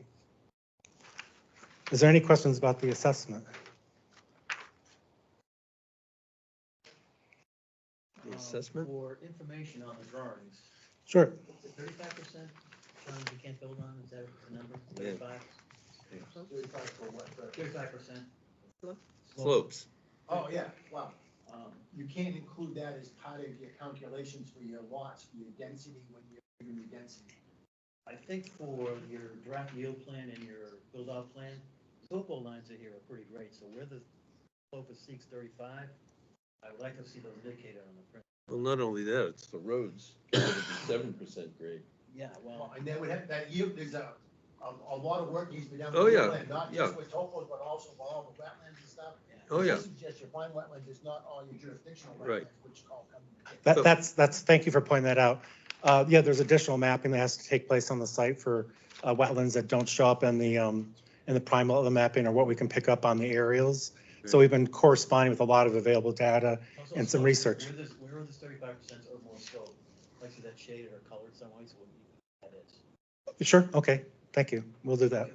Well, all of that area to the north is PDD and PDC, which are 15 to 25% slopes and 8 and 15% slopes. So you couldn't build any roads there. I mean, it'd be difficult to build roads that cannot exceed 7% grade. And then on the yield plan, when you cross over Spruce Brook, because you're trying to use property over there, that's also 15 to 25 and 8 to 25 foot slopes. So I know you show roads on your yield plan, but how do you? That's not a true yield plan. I didn't say it was approved for the purposes of discovering how many he can build. Yeah, that's. He has to, no, that was the- Thank you for the input. We appreciate that. Yeah, that was the test we used on the other one, on Young Road, so. Yeah, if you have any information about precedents for developing yield plans, that would be wonderful if you could share that to us with the town staff. Well, the one we've just discussed, which is the only one we've seen close to a prime wetland, Yeah. it's in 14 months. Yeah. At this point. And the yield plan originally was not sufficient, and it gradually evolved, and all of the roads had to meet that standard, and they finally took a long time for them to agree to do that, and they did do that, so. The proposed conceptual roads to meet the town standards for grading and. Yeah. Sure. It's Yep, just a thank lot you. of, cut and fill involved. Yeah, no, But a lot of that land also there has very little coverage over the bedrock too, so. Sure, thank you. And also along the road, there are a couple of locations along Canaan Back Road that are 15 to 25 foot slopes and 8 to 15 foot slopes, which you can see on the one of your plans here, how tight they are. So Thank just you. something to consider. No, we appreciate that. Thank you very much. Any more comments? For the board? But we only have Well, 10 we've got minutes left. 10 minutes Want left. to get some public comments? Sure, all right, public comments? Okay, please come forward. Name and address? Daniel A. 334 Old Concord Turnpike. Gonna be 3 minutes. Yeah, 3 minutes. All right. But basically, I don't, let's get into this, but why are we in here? He's gonna minimize the going up a scenic road and stuff.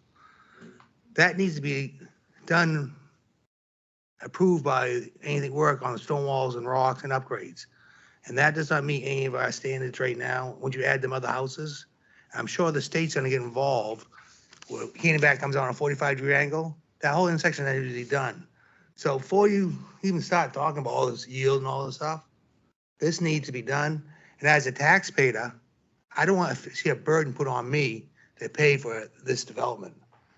Town is responsible for a portion of it, but not a total rebuild. So all I'm saying is, you should be working on the road before you get to this. And you all approve it and figure what's going to cost. So it's not a burden on the taxpayers. As there is right here, you look at the hard road to travel, scenic roads, there's a procedure you need to go through. And the planning board has to approve, allow them to cut down trees, move down rock walls and everything, and the select board. Right. So if you don't get all this ducks in a row, you approve this and stuff and it comes back on its future. This is gonna take a long time. Well, that's what I'm saying, they should be starting with the, 35 lot took 14 months. This is 8 times larger. This is a Right. conceptual review. This is. I know, this is conceptual, but all I'm saying is they should No be working, application or anything. and- where they should be talking. Point of order.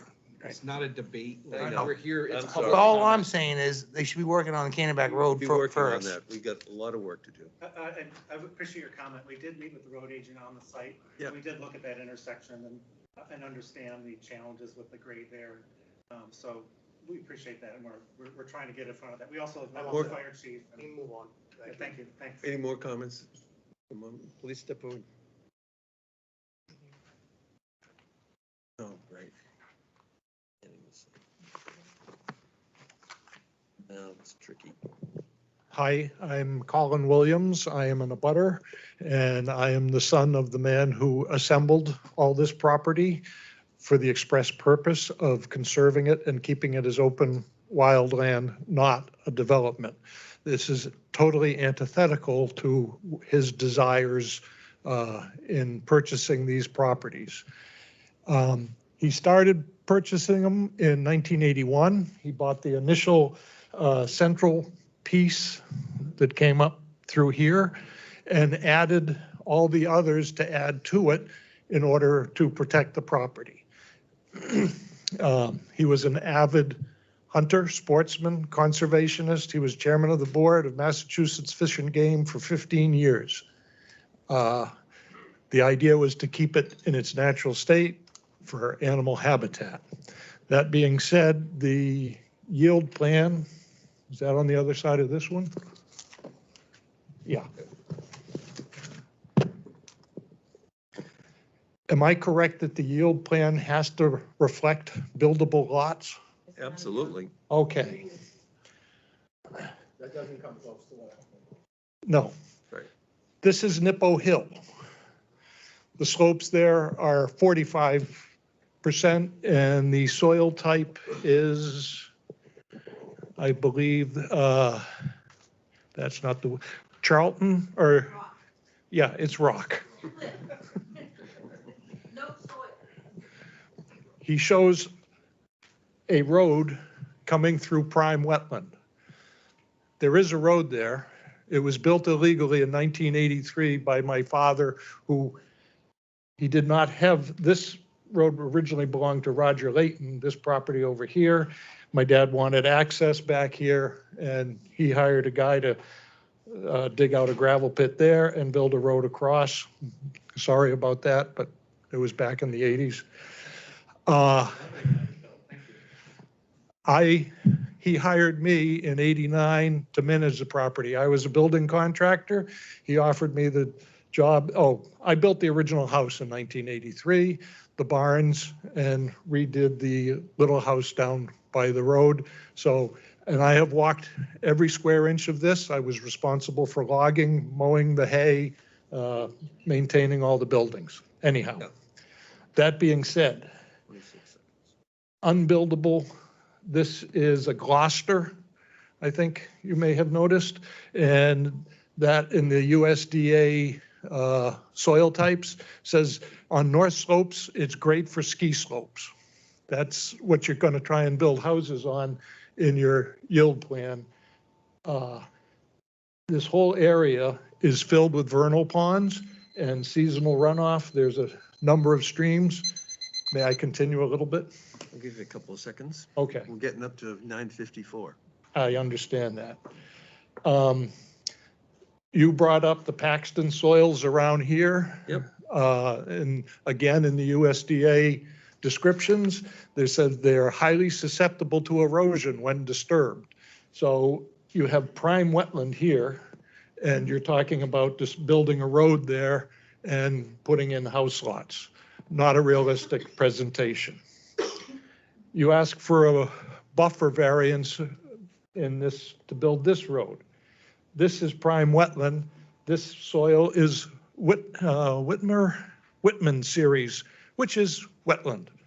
So you have prime wetland and regular wetland, and you want to build another road through it, which, you know, cuts off access to there. So basically, you don't have access to any of this backland.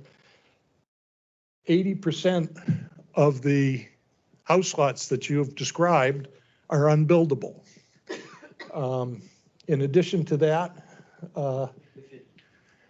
Yeah, we want to get a few more people. 2 more points. Quickly, please. There are 3 endangered species that make this their home and habitat: Blanding's turtles, spotting turtles, and black racers. The black racer is a snake. I have handled all of these on this property. I helped the turtles across the road, and I actually fired a guy because he killed one of the snakes down by the barn, and I told him he was an idiot because they ate the rats. So leave the snakes alone. So you have that problem as well. Thank you very much. Anybody else like to speak? Oh, Please. one final thing. No, please. This is going to be continued to the next meeting, and you can talk then. Okay. Okay. Okay. He's building houses on my property, according to that plan. Oh, that's between you and your lawyer, I guess. I should have led with that. Well, your town boundary lines are not accurate. The property was deeded to me 4 years ago. Oh, okay. Yeah. Well, bring that up at the next meeting then. Thank you. Hello, my name is Paul Clem. I live at 259 Cannonback Road. We just learned about this in late December. We're getting our group together of neighborhood residents and to prepare our opposition to this plan. Obviously, this is a major project with 174 units. I looked at the master plan documents on the website. They talk about 559 units between 2023 and 2040. You are burdening our dirt roads with 1/3 of the projected growth, which is supposed to be projected out over a 17-year period. For that alone, this project should be rejected. We have a bunch of requests that we're starting to put together. One request is, obviously, this has regional impact. We have to go to the Stratford Regional Planning Committee to have a look at this. It's going to impact Stratford. It's going to impact Northwood and Nottingham. Now, I'm an attorney. I don't represent this group, but I did represent a group known as Save Our Groundwater about 15 years ago, when they tried to put a water bottling plant in Northwood and Nottingham and Barrington. And at that time, it really got me into thinking about this water extraction. So if you assume, based upon the census, that there are 2.46 people per household in the state of New Hampshire, and you assume the usual number is 100 gallons per person per day, at 174 units, that is 42,000 gallons of water extracted from the aquifer each and every day in perpetuity. This needs to have some study, because if it got to be 56,000, it would need a large groundwater withdrawal permit from DES. This is a substantial impact on the aquifer, and the aquifer needs to be studied. There needs to be a groundwater quality test. There needs to be a groundwater quantity test. There also needs to be hydroecological tests, that all of which you can require under Article 7. In addition, obviously, in a subdivision of 20, and this is far more than 20, there's a lot of traffic impact. The applicant is talking about people will only come in that 300 feet. They're not. People leave the back way. It'll become a racetrack for people going to out to Bow Lake. There are parts of that road that will have to be redone. And yes, the scenic road statute does give some protections to the homeowners, but it's a matter of some hearings, and soon they can move the stone walls, they can move the trees and other utilities to make it so that this road becomes a road that is even more and more traveled. You may hear from some others who are going to speak that there could be up to 1,700 additional passenger trips per day on that road. Our car is going to be backing up along Cannonback Road from the Booty property all the way up to Route 9. And of course, as we know, there's a downslope from Route 9 down to Cannonback Road. That will have to be restructured as well. This is a major, major undertaking. I know I only have 3 minutes. I just want the board to consider that we also request that there be an economic environmental impact assessment. Obviously, there's Mr. Williams talked about the wetlands issues, but there's other environmental issues as well that you have to look at the topology. There's a lot of things that need to be studied. I appreciate your time.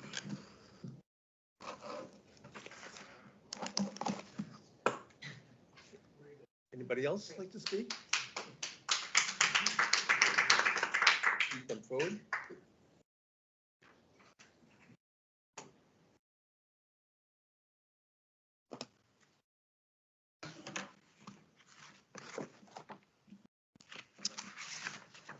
Hello, I'm Mike Khmer.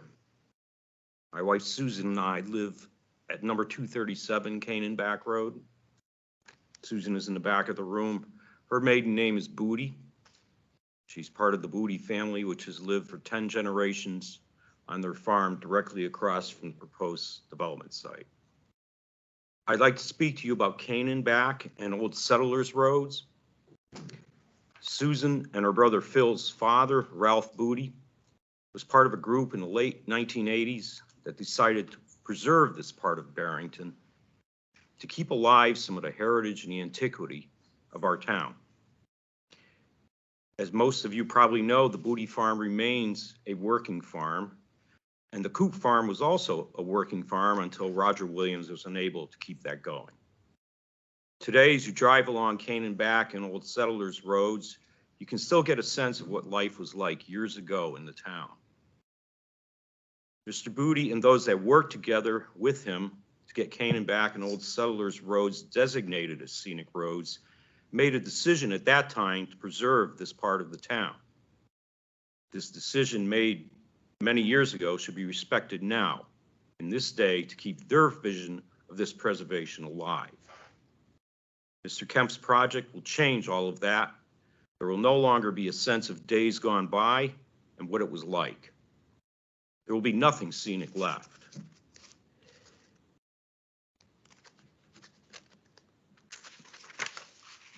In closing, I will say that I hope the planning board will make the correct decision and respect what was done so many years ago. Keep this part of the town's heritage alive for those who are here now and those who will come in the future. Thank you for your time and allowing me to speak. Thank you very much. Now 10:02. Want a motion to continue? To the next. Due to, say why, like due to the weather. Yep. We're ending at 10 o'clock due to the weather, and we will continue this. It's up to the applicant when you You want to can continue. come back to- 16th or February 6th. This next Tuesday, yeah. So next Tuesday, yeah, or, okay. All right, So just need a motion. yep. Motion by Andy. You didn't motion it. Nope. No. I'm trying to wake him up. Oh. Make a motion, we adjourn. Let's No, continue. get a We got motion a to motion continue continue. I to seconded it. January The 16th. 16th. Okay. Roll call. And Matt. Wait, who motioned and who seconded? Ron Guys, come on. motioned. I Come on, did. guys. Capello, aye. And then who was second? I was. Who was first? Before, hey, He was. before you guys leave, hold on a minute. In the continuation, is that gonna be first on the agenda so these people know they can come without having to stay all night for the zoning stuff? Talk to her. No, they will be on the second. So that'll It'll be be after- Chris's and then them. before the zoning stuff? We're doing zoning tomorrow. Oh, that's right. That's Yeah. right, okay. I keep thinking the next meeting, okay, yeah. So we'll okay. have plenty more time to address Yeah, everybody. on the 16th, there'll be plenty of time. I appreciate it, everybody coming out tonight. So Sorry, the weather basically, didn't because cover. you'll be second on the agenda after the other one, you won't have to sit here all night before you get to. Yeah. Thank you. Ron and John. Make a motion to adjourn? No, I thought we Oh, did. and the last part, I'm sorry. didn't- Yes. You got a motion to adjourn? I would have. I would have Ron too. second the Yeah. motion to adjourn. Roll call to adjourn. Andy. Andy, yes? Yeah, yes. Okay, 10:04. everybody, yep. Unanimous. I don't know what just happened here. Sorry, I'm giving you a hard. Hold on a second. People that are online that I see, excuse me, people in the audience, if you could May I just be have your quiet. attention, please? Just for a second, so I can address the people online. People that are online, thank you for attending tonight. We have continued the case till next Tuesday, January 16th at 6:30 PM at the planning board meeting. Due to the weather outside tonight, we had stopped at 10. We stated at the beginning of the meeting. So I thank you for your participation and we look forward to seeing you next Tuesday at 6:30. Thank you. Have a good night.